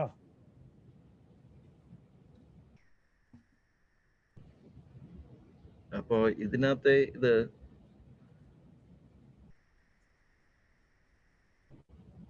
യഹോവ എന്തുകൊണ്ട് ആ വേർജിൻസിനെ എടുത്ത് മാറ്റാൻ പറഞ്ഞെന്നുള്ള ഇതല്ലേ? അവർ അന്യജാതികളുമായിട്ട് ആ സ്ത്രീകൾ മിക്സ് ആയിട്ടില്ല. അതുകൊണ്ട് അവരെ എടുത്ത് ഇസ്രായേലിനോട് കൂടെ ചേർക്കായിരുന്നു. നമ്മൾ അതിന്റെ കോണ്ടെക്സ്റ്റ് വായിക്കുമ്പോൾ ഹിസ്റ്ററിയിൽ അവിടെ അങ്ങനെയാണ്.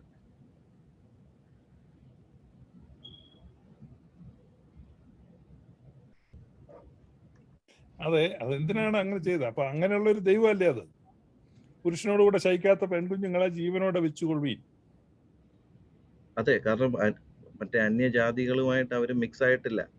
അതുകൊണ്ട് ആ പാവങ്ങളെ വിട്ടേക്കാനാ പറഞ്ഞിരിക്കുന്നത്. അവരെ ജീവനോട് വെച്ചുകൊള്ളു. പിന്നെ അവിടെ ബലാത്സംഗം ചെയ്യാനൊന്നും പറഞ്ഞിട്ടില്ല.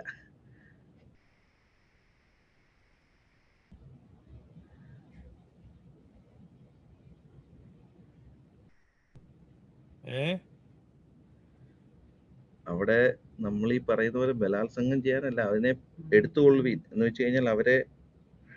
പിന്നെ അതുപോലെ തന്നെ ഇപ്പൊ ഈ നിങ്ങളുടെ ഓഡിയൻസിന് ഈ ന്യൂ ടെസ്റ്റ്മെന്റ് റെവലേഷൻ ഓക്കെ യുദ്ധത്തിന് പോയ യോദ്ധാക്കളോട് മനുഷ്യരിലും മാട്, കഴുത, ആട് എന്നിവയിലും 500 യഹോവയുടെ ഓഹരിയായി വാങ്ങണം.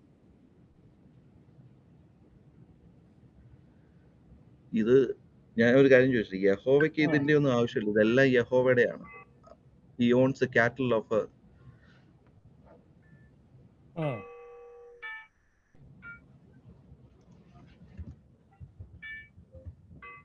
He owns the cattle on 1,000 hills എന്നാണ് പറയുന്നത്. യഹോവയ്ക്ക് ഇതിന്റെ ഒന്നും ആവശ്യമില്ല. അതെല്ലാം യഹോവയുടെ തന്നെയാണ്.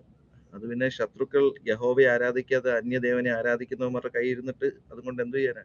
ഇതെല്ലാം ദൈവത്തിന്റെയാണ്. ദൈവം അത് പിടിച്ചു. പിന്നെ ദൈവം നീതിമാനാണ്. ദുഷ്ടനും മഴ ഒരുപോലെ പെയ്യ്ക്കും, നീതിമാനും മഴ ഒരുപോലെ പെയ്യ്ക്കും. പക്ഷെ ഇവരെല്ലാം നിത്യജീവനിലേക്കുള്ള വരി, there's only one door to heaven, eternal life, that is through Jesus Christ. യേശുവെ വിശ്വസിക്കുകയും വാഗുകൊണ്ട് ഏറ്റു പറയുകയും ചെയ്യുന്നവൻ മാത്രം രക്ഷപ്പെടും. പക്ഷെ അവിടെ പറയുന്നേ, ഈ പാസ്റ്റർ ലിജോ പറഞ്ഞതല്ല പറയുന്നേ. അടുത്ത വാക്യത്തിൽ പറയാം, എന്നാൽ ഇസ്രായേൽ മക്കൾക്കുള്ള പാതിയിൽ നിന്ന് മനുഷ്യരിലും മാട്, കഴുത, ആട് മുതലായ സകലവിധ മൃഗത്തിൽ നിന്നും 50 എടുത്ത് യഹോവയുടെ തിരുനിവാസത്തിലെ വേല ചെയ്യുന്നവർക്ക് കൊടുക്കണം. അപ്പം അതെ, അവിടെ ദൈവസന്നിധിയിൽ യഹൂദന്റെ കൽപ്പന അനുസരിച്ച് അവിടെ ഈ പ്രീസ്റ്റിന് നമ്മള് ഇതുണ്ടായിരുന്നു, അവിടുത്തെ ടൈത്തിങ് സിസ്റ്റം ഉണ്ടായിരുന്നു. അപ്പൊ അതിന്റെ പ്രിൻസിപ്പിൾ ആണ് തന്നെയാണ് അവിടെ യൂസ് ചെയ്തിരിക്കുന്നത്. അപ്പൊ അവർക്ക് കൊടുത്തതിന്റെ വീതം അവിടെ എഴുതിയിരിക്കുന്ന, ഈ നിങ്ങൾ പറഞ്ഞ വളർത്താനല്ല അവിടെ എഴുതിയിരിക്കുന്നത്, പുരുഷനോടുകൂടെ ശയിക്കാത്ത പെണ്ണുങ്ങളെല്ലാം കൂടെ 32,000 പേരുണ്ടായിരുന്നു. പക്ഷെ അവിടെ കാറ്റലിന്റെ കാര്യമാണ് പറഞ്ഞിരിക്കുന്നത്. അല്ല, അതേ വാക്കത്ത് പറയാം. 32,000 പെണ്ണുങ്ങള് ഉണ്ടായിരുന്നു. ആ 32,000 പെണ്ണുങ്ങളെ അവർ വീതം വെച്ചു, ഒരു വീതം യഹോവ എടുത്തെന്നാണല്ലോ അവിടെ എഴുതിയിരിക്കുന്നത്. സംഖ്യാപുസ്തകം 31 അങ്ങനെയല്ലേ എഴുതിയിരിക്കുന്നത്? നിങ്ങൾ ആ വാക്യം ഒരിക്കൽ കൂടി ഒന്ന് ഇത് മൊത്തം വായിക്കണം, കാരണം നമ്മളത് വളച്ചൊടിക്കല്ലേ. അല്ല, വളച്ചൊടിക്കരുത്, മൊത്തം വായിച്ചോ. പാസ്റ്റർ വായിച്ചോ. പിന്നെ സംഖ്യാപുസ്തകം 31 മുതലാണ്. യഹോവ മോശയോട് കൽപ്പിച്ചതുപോലെ മോശ എലിയാസർ ചെയ്തു. യോദ്ധാക്കൾ കൈവശമാക്കിയതിന് പുറമെയുള്ള കൊള്ള 6,75,000 ആടും 70,000 മാടും 61,000 കഴുതയും പുരുഷനോടുകൂടെ ശയിക്കാത്ത പെണ്ണുങ്ങൾ 32,000 പേരും ആയിരുന്നു. കണ്ടോ? അപ്പൊ ആട്, മാട്, കഴുത, പെണ്ണ് ഇത് ഒരുമിച്ചാ ലിസ്റ്റ് ചെയ്തിരിക്കുന്നു. എന്നിട്ട് അത് വീതം വെക്കുന്നു. ആടിൽ യഹോവയ്ക്കുള്ള ഓഹരി 675, കന്നുകാലി 36,000, ആൾ 16,000, അവരിൽ യഹോവയ്ക്കുള്ള ഓഹരി 32. അതായത് 32,000 പെണ്ണുങ്ങളുള്ളതിൽ പകുതി എടുത്തിട്ട് പകുതിയുടെ ഓഹരിയാണ് യഹോവയ്ക്ക് കൊടുക്കുന്നത്. അതാണ് 16,000 എന്ന് പറയുന്നത്. പകുതി യുദ്ധത്തിന് പോയവർക്ക് കൊടുക്കും, പകുതി യുദ്ധത്തിന് പോകാത്തവർക്ക് ഷെയർ ചെയ്യും. 32,000 പുരുഷൻ തൊടാത്ത 32,000 പെണ്ണുങ്ങളെ കിട്ടി. അതിൽ 16,000 യുദ്ധം ചെയ്തവർക്ക് കൊടുത്തു, ബാക്കി 16,000 അവിടെയുള്ള ഒരു വീതം വെച്ചു. അതിന്റെ ഒരു ഓഹരി യഹോവ എടുത്തെന്നാണ് അവിടെ എഴുതിയിരിക്കുന്നത്. വായിച്ചു നോക്ക്. അപ്പൊ ഈ ഒരു ദൈവമാണ് മലയാളി പെന്തക്കോസ്തുകാരുടെ, അല്ല ഈ ദൈവമാണ്, ഈ യഹോവ തന്നെയാണോ മലയാളി പെന്തക്കോസ്തുകാരുടെ? യഹോവ ചെയ്തതുപോലെ യേശു ചെയ്തെന്ന് ഞാൻ തെളിയിച്ചാൽ നിങ്ങൾ സമ്മതിക്കുമോ? അല്ല, എനിക്ക് വിരോധമില്ല. നിങ്ങൾക്ക് ഇപ്പൊ യേശു അങ്ങനെ ചെയ്തത്. ഞാൻ ചോദിക്കുന്നത് ഈ യഹോവയാണോ നിങ്ങളുടെ ദൈവം എന്നാണ് ഞാൻ ചോദിക്കുന്നത്.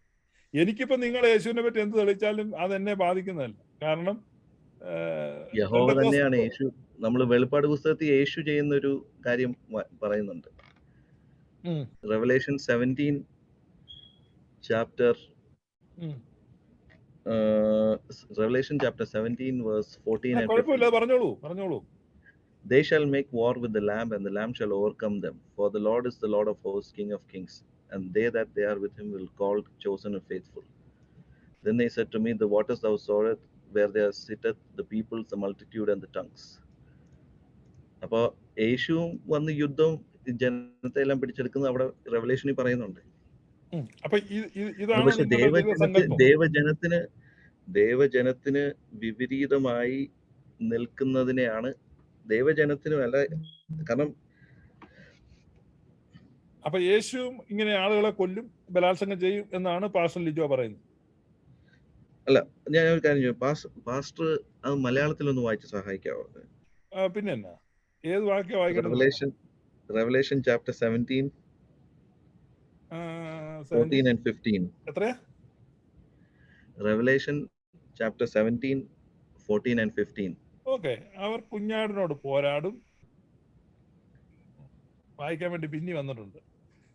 അവർ കുഞ്ഞാടിനോട് പോരാടും, താൻ കർത്താതി കർത്താവും രാജാതി രാജാവും ആകൊണ്ട് കുഞ്ഞാട് തന്നോട് കൂടിയുള്ള വിളിക്കപ്പെട്ടവരും തിരഞ്ഞെടുക്കപ്പെട്ടവരും വിശ്വസ്തരുമായി അവരെ ജയിക്കും. 15. അടുത്ത വാക്യം കൂടെ. പിന്നെ അവൻ എന്നോട് പറഞ്ഞത്, നീ കണ്ടതും വേശിയിരിക്കുന്നതുമായ വെള്ളം വംശങ്ങളും പുരുഷാരങ്ങളും ജാതികളും ഭാഷകളും അത്രേ. വീണ്ടും വായിക്കണോ? വേണ്ട. അപ്പൊ ഇതിനകത്തെ കുഞ്ഞാടാരാ? അല്ലത് പാസ്റ്റർ ലിജോ പറഞ്ഞോളൂ. ലിജോ അല്ലേ ഉപദേശം പറയണ്ടേ? കുഞ്ഞാടാണല്ലോ യേശു ക്രിസ്തു. യേശു ക്രിസ്തു അതേപോലെ യഹോവ അവിടെ ചെയ്ത സംഭവം തന്നെ ഇവിടെ ചെയ്യുന്നു. അതായത് ഈ വെളിപ്പാട് പുസ്തകത്തിൽ വായിച്ചില്ലേ? അപ്പൊ ഇനി ഇത് യേശു ചെയ്യാനിരിക്കുന്ന കാര്യമല്ലേ? അങ്ങനല്ലേ പെന്തക്കോസ്ത് വിശ്വാസം? എന്താണ് ഇതിനി യേശു ചെയ്യാൻ പോകുന്ന കാര്യം? അതായത് യേശു ഇനി ഒറ്റ കാര്യമുള്ളൂ, യേശു വന്നത് പാപികളെ തേടിയാണ്, ഇനി വരുന്നത് പാപമില്ലാത്ത തന്റെ ജനത്തിന് വേണ്ടിയാണ്. അതെ, ഞാൻ ചോദിച്ചത് യഹോവ അവിടെ പുരുഷൻ തൊടാത്ത കന്യകമാരെയാണ് 32,000 എണ്ണത്തിന് എടുത്തത്. അപ്പൊ യേശു ഇനി വന്നിട്ട് വ്യാപകമായി ബലാത്സംഗം ചെയ്യുമെന്നാണോ പാസ്റ്റർ ലിജോയും പെന്തക്കോസ്താരും വിശ്വസിക്കുന്നത്? ഞാൻ അങ്ങനെയല്ല പറയുന്നത്. അങ്ങനെയാണ് പറഞ്ഞത്. കാരണം യഹോവ ചെയ്ത കാര്യം വളരെ കൃത്യമായിട്ട് അവിടെ ഡിസ്ക്രൈബ് ചെയ്തിരിക്കുകയാണ്. യഹോവ അവിടെ യുദ്ധത്തിൽ പിടിച്ചെടുത്ത കാര്യമാണ് നമ്മൾ വായിച്ചത്. അതെ, എന്നിട്ട് വീതം വെച്ചു ആ പെണ്ണുങ്ങളെ. അങ്ങനെയുള്ള ഒരു ദൈവമാണ് നിങ്ങളുടെ ദൈവം എന്ന് പറഞ്ഞപ്പം പാസ്റ്റർ ലിജോ പറഞ്ഞു യേശു അത് തന്നെ ചെയ്യുന്നത് ഞാൻ തെളിയിക്കാം. അപ്പൊ അത് തന്നെയാണ്. അപ്പൊ പെന്തക്കോസ്താരുടെ ധാരണ ഇതാണ് പെന്തക്കോസ്താരുടെ ദൈവം എന്നാണോ നമ്മൾ മനസ്സിലാക്കേണ്ടത്? ഇതാണ് എനിക്ക് അറിയാനുള്ള ആഗ്രഹം. യേശുവും യഹോവ അവിടെ ബലാത്സംഗം ഒന്നും ചെയ്തിട്ടില്ല. യേശു അവിടെ ബലാത്സംഗം ചെയ്തെന്ന് എവിടെ എഴുതിയിരിക്കുന്നത്? ഞാനല്ല പറഞ്ഞത്, പാസ്റ്റർ അല്ലേ പറഞ്ഞത്. ഞാൻ അങ്ങനെ പറഞ്ഞില്ലല്ലോ.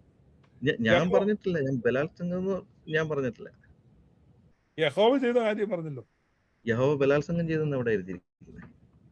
യഹോവ പുരുഷൻ തൊടാത്ത കന്യകമാരെ വീതം വെച്ചു എന്ന് വെച്ചാൽ അവരെ രക്ഷപ്പെടുത്തി. കാരണം അവരെ ആ ജനം അവരുടെ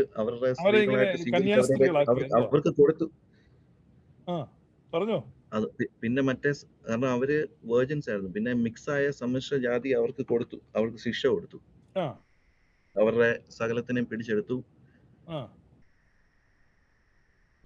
പറഞ്ഞോ. അല്ല, ഞാൻ പറയാനുള്ളത് പറഞ്ഞല്ലോ. കാരണം ഇനി യേശു വരുന്നത് തന്റെ. ഞാനൊന്ന് ഇടപെടുകയാണ്. നമ്മളിപ്പോ ഏകദേശം 1 മണിക്കൂറിന് മുകളിലായിട്ട് നമ്മളിവിടെ ചർച്ച ചെയ്യുകയാണ്. ജി ചലഞ്ചിന്റെ ഭാഗത്തു നിന്നും നിഷ്പക്ഷമായിട്ട് ആദ്യം തന്നെ ഈ ഒരു 20 lakh rupeesന്റെ ചലഞ്ച്, പെന്തക്കോസ്തുകാരുടെ ദൈവം ആരാണ് എന്ന ഈ ചലഞ്ച് ആദ്യമായി ഗ്ലോറിയസ് ഗോസ്പലിന് നേരിട്ട് വന്ന് ഏറ്റെടുത്ത ലിജോ ജോസ് പാസ്റ്ററോടുള്ള നന്ദി അറിയിക്കുകയാണ്. വളരെ ആ ഉദ്യമം ഞങ്ങൾ അപ്രീഷിയേറ്റ് ചെയ്യാണ്. കാരണം താങ്കൾക്ക് കഴിയാവുന്ന രീതിയിലുള്ള ബൈബിൾ റെഫറൻസുകളൊക്കെ ഇവിടെ നൽകി. പക്ഷെ എന്നാലും ഒരു നിഷ്പക്ഷമായ രീതിയിൽ, ഞാനിപ്പോ മറ്റൊരു രീതിയിലല്ല, താങ്കള് ട്രിനിറ്റിയുടെ കൺസെപ്റ്റ് കൊണ്ടുവരാനുള്ളൊരു ശ്രമം വന്നു. എങ്കിലും ഇപ്പൊ പരിശുദ്ധാത്മാവ്, പ്രത്യേകിച്ച് എടുത്തു പറയേണ്ടത് പരിശുദ്ധാത്മാവിനെ ആരാധിക്കുന്ന കാര്യം, അങ്ങനെയൊക്കെയുള്ള വിഷയങ്ങളിലൊക്കെ ഒരു ചെറിയൊരു ക്ലാരിറ്റി കിട്ടേണ്ടതുണ്ട്. എങ്കിലും നമുക്ക് ഈ ചർച്ച നമുക്ക് താൽക്കാലികമായിട്ട് നമ്മളിപ്പോ കൺക്ലൂഡ് ചെയ്യാം. കാരണം അതൊരു കംപ്ലീറ്റ് ആയിട്ട് നമ്മുടെ ഒരു ദൈവത്തിന്റെ ആട്രിബ്യൂട്ട്സും കാര്യങ്ങളൊന്നും അല്ലെങ്കിൽ ആ വർഷിപ്പ് ചെയ്യുന്ന ഗോഡിനെ കുറിച്ചുള്ള ഒരു കാര്യങ്ങളും നമുക്ക് പൂർണ്ണമായിട്ട് ലഭിച്ചതായിട്ട് നമുക്ക് മനസ്സിലാക്കാൻ കഴിയുന്നില്ല. എങ്കിലും നാളെയും നമുക്ക് ഒരു ചർച്ച് ഓഫ് ഗോഡിലുള്ള ഒരു ദൈവദാസൻ ഇതേ കാര്യങ്ങൾ തന്നെ പറയാൻ വേണ്ടി വരുന്നുണ്ട്. അപ്പൊ നമുക്ക് ലിജോ പാസ്റ്റർ പറയുന്ന ഈ കാര്യങ്ങൾ കൂടെ ചേർത്ത് വെച്ച് നമുക്ക് അതുകൂടെ ഒന്ന് നോക്കിയതിനു ശേഷം ഇതിനെക്കുറിച്ചൊരു തീരുമാനം എടുക്കുന്നതാണ്. അതാണ് പറയാനുള്ളത്. ഇതിനകത്ത് കൂടുതൽ കാര്യങ്ങൾ ഇത് കേൾക്കുന്ന ജനം, ഇത് കേൾക്കുന്ന ഈ ലൈവ് കാണുന്ന, ഇത് ക്ലബ് ഹൗസിൽ ഫേസ്ബുക്കിലൊക്കെ കാണുന്ന പബ്ലിക് ആയിട്ടുള്ള ആളുകൾ ഇതിന്റെ കാര്യങ്ങൾക്കൊരു തീരുമാനം വരുത്തട്ടെ. അവരുടെ ഫീഡ്ബാക്സ് ഞങ്ങൾക്ക് വളരെ വാല്യുബിൾ ആണ്. നിങ്ങൾ പറയാണ് ലിജോ ജോസ് പാസ്റ്റർ വന്ന് ഇവിടെ കൃത്യമായിട്ട് അത് പറഞ്ഞു, ഇതായിരുന്നു ഞങ്ങളുടെ ദൈവം, ആ ദൈവത്തിന് ഇന്നിന്ന വാക്യങ്ങൾ വെച്ച് കൃത്യമായി ലിജോ ജോസ് പാസ്റ്റർ തെളിയിച്ചിരിക്കുന്നു എന്നുള്ള ഒരു ഇത് ഈ വീഡിയോ നിങ്ങൾക്ക് ഇനി യൂട്യൂബിലും ലഭ്യമായിരിക്കും. നിങ്ങൾക്ക് അത് ഇനിയും പഠിക്കാവുന്നതാണ്. അതനുസരിച്ച് നിങ്ങൾക്ക് പറയുകയാണെങ്കിൽ തീർച്ചയായിട്ടും നമുക്കത് പരിശോധിക്കാം. നിലവിൽ ഇപ്പോൾ നമുക്ക് അദ്ദേഹം ആ ഒരു ശ്രമം നടത്തി, അദ്ദേഹത്തിന് ചില വാക്യങ്ങളൊക്കെ ഇനിയും റെഫർ ചെയ്യേണ്ടതായിട്ടുണ്ട്, പഠിക്കേണ്ടതായിട്ടുണ്ട് എന്ന് അദ്ദേഹം തന്നെ സമ്മതിച്ച സ്ഥിതിക്ക് നമുക്ക് ഇന്നത്തെ ഈ ഒരു ചലഞ്ചിന്റെ ഈ ഒരു മീറ്റിംഗ് നമുക്ക് കൺക്ലൂഡ് ചെയ്യാം. നാളെ വീണ്ടും 8 മണിക്ക് ഇന്ത്യൻ സമയം 8 മണിക്ക് ഡിസംബർ 27-ന് ജോയ് സാംസൺ പാസ്റ്റർ പെന്തക്കോസുകാരുടെ ദൈവം ആരാണ് എന്ന് വിശദീകരിക്കാനായിട്ട് കടന്നു വരുന്നുണ്ട്. ഷിബിച്ചാൻ എന്തെങ്കിലും? Thank you. പാസ്റ്റർ ലിജോ ജോസിനെ ഞാൻ വീണ്ടും ഒരിക്കൽ കൂടെ അഭിനന്ദിക്കുന്നു. അദ്ദേഹം പെന്തക്കോസിൽ വളരെ അപൂർവമായി കാണുന്ന ജനകാത്മജൻ എന്നുള്ള ഇനത്തിൽപ്പെട്ട ഒരു വ്യക്തിയാണ്. അപ്പൊ അദ്ദേഹം ഇവിടെ എത്തി. അദ്ദേഹം ഇന്നൊരു സഭയുടെ പാസ്റ്ററാണ് ഡാളസിൽ റിച്ചാർഡ്സണിൽ ലിവിംഗ് വാട്ടർ ചർച്ച്. അവിടെ വളരെയധികം ആളുകൾ വരികയും അത്ഭുതങ്ങളൊക്കെ നടക്കുന്നത് എനിക്കറിയാവുന്നതാണ്. അത്ഭുതങ്ങളും പ്രവചനങ്ങളും ഒക്കെ പെന്തക്കോസ്റ്റൽ സ്റ്റൈലിൽ അതൊരു വളരെ ഒരു വൈബ്രന്റ് ചർച്ചാണ്. അപ്പൊ അദ്ദേഹം നടത്തിയ ഈ ഒരു പരിശ്രമത്തെ നമ്മൾ അഭിനന്ദിക്കുന്നു. അദ്ദേഹത്തെ കാണിച്ച ആ ഒരു ധൈര്യം, അത് ആ യഥാർത്ഥ ജനസിൽപ്പെട്ട ആളുകൾക്കാണ് അതിനുള്ള കഴിവുള്ളത്. നാളെ പാസ്റ്റർ ജോയ് സാംസൺ പങ്കെടുക്കുന്നുണ്ട്. അദ്ദേഹവും വളരെ ആത്മാർത്ഥതയുള്ള ഒരു പാസ്റ്റർ തന്നെയാണ്. അതുകൊണ്ടാണ് ഇവരൊക്കെ വരാൻ ധൈര്യം കാണിക്കുന്നത്. സോ നമുക്ക് ലിജോ പാസ്റ്ററോടുള്ള നന്ദി അറിയിക്കുന്നു. അതുപോലെ തന്നെ ലിജോ പാസ്റ്ററിനെ റെക്കമെൻഡ് ചെയ്ത അജു ജോൺ ബ്രദറിനോടുള്ള നന്ദി അറിയിക്കുന്നു. ക്ലബ് ഹൗസിലെ ചില പെന്തക്കോസ്റ്റൽ ഗ്രൂപ്പ്സ് ലിജോ പാസ്റ്ററിനെ ഇങ്ങനെ ഞങ്ങളുടെ പാസ്റ്റർ ഇത് പറയാൻ റെഡിയാണ് എന്ന് അവരും പറഞ്ഞിരുന്നു. അപ്പൊ അതിനുവേണ്ടി ഇത് റെക്കമെൻഡ് ചെയ്ത അജു ജോൺ ബ്രദർ, അതുപോലെ സുഭാഷ് മണിയൻ പാസ്റ്റർ അടക്കമുള്ള ആളുകളോടുള്ള നന്ദിയും അറിയിക്കുകയാണ്. നമുക്ക് ഇനി വീണ്ടും ഈ വീഡിയോസ് നമുക്ക് ശരിയായ രീതിയിൽ ഒന്നുകൂടെ ഒന്ന് പരിശോധിച്ച് തൃപ്തികരമാണ് എന്ന് നിങ്ങൾക്ക് തോന്നുകയാണെങ്കിൽ നമുക്ക് അദ്ദേഹത്തിന് നൽകേണ്ടതായിട്ടുള്ള തുക നമുക്ക് കൊടുക്കാവുന്നതാണ്. നാളെ നമുക്ക് വീണ്ടും കാണാം. ഒരിക്കൽ കൂടി thank you Lijo Jose pastor, thank you Shibu Peediyakkal pastor. Club ഹൗസിലും ഫേസ്ബുക്കിലും എല്ലാം ഞങ്ങളെ വാച്ച് ചെയ്തുകൊണ്ടിരുന്ന എല്ലാവർക്കും ഗ്ലോറിയസ് ഗോസ്പലിന്റെ പേരിലുള്ള നന്ദി അറിയിക്കുന്നു. Thank you all. ക്ലബ് ഹൗസിലും ഫേസ്ബുക്കിലും എല്ലാം ഞങ്ങളെ വാച്ച് ചെയ്തുകൊണ്ടിരുന്ന എല്ലാവർക്കും ഗ്ലോറിയസ് ഗോസ്പലിന്റെ പേരിലുള്ള നന്ദി അറിയിക്കുന്നു.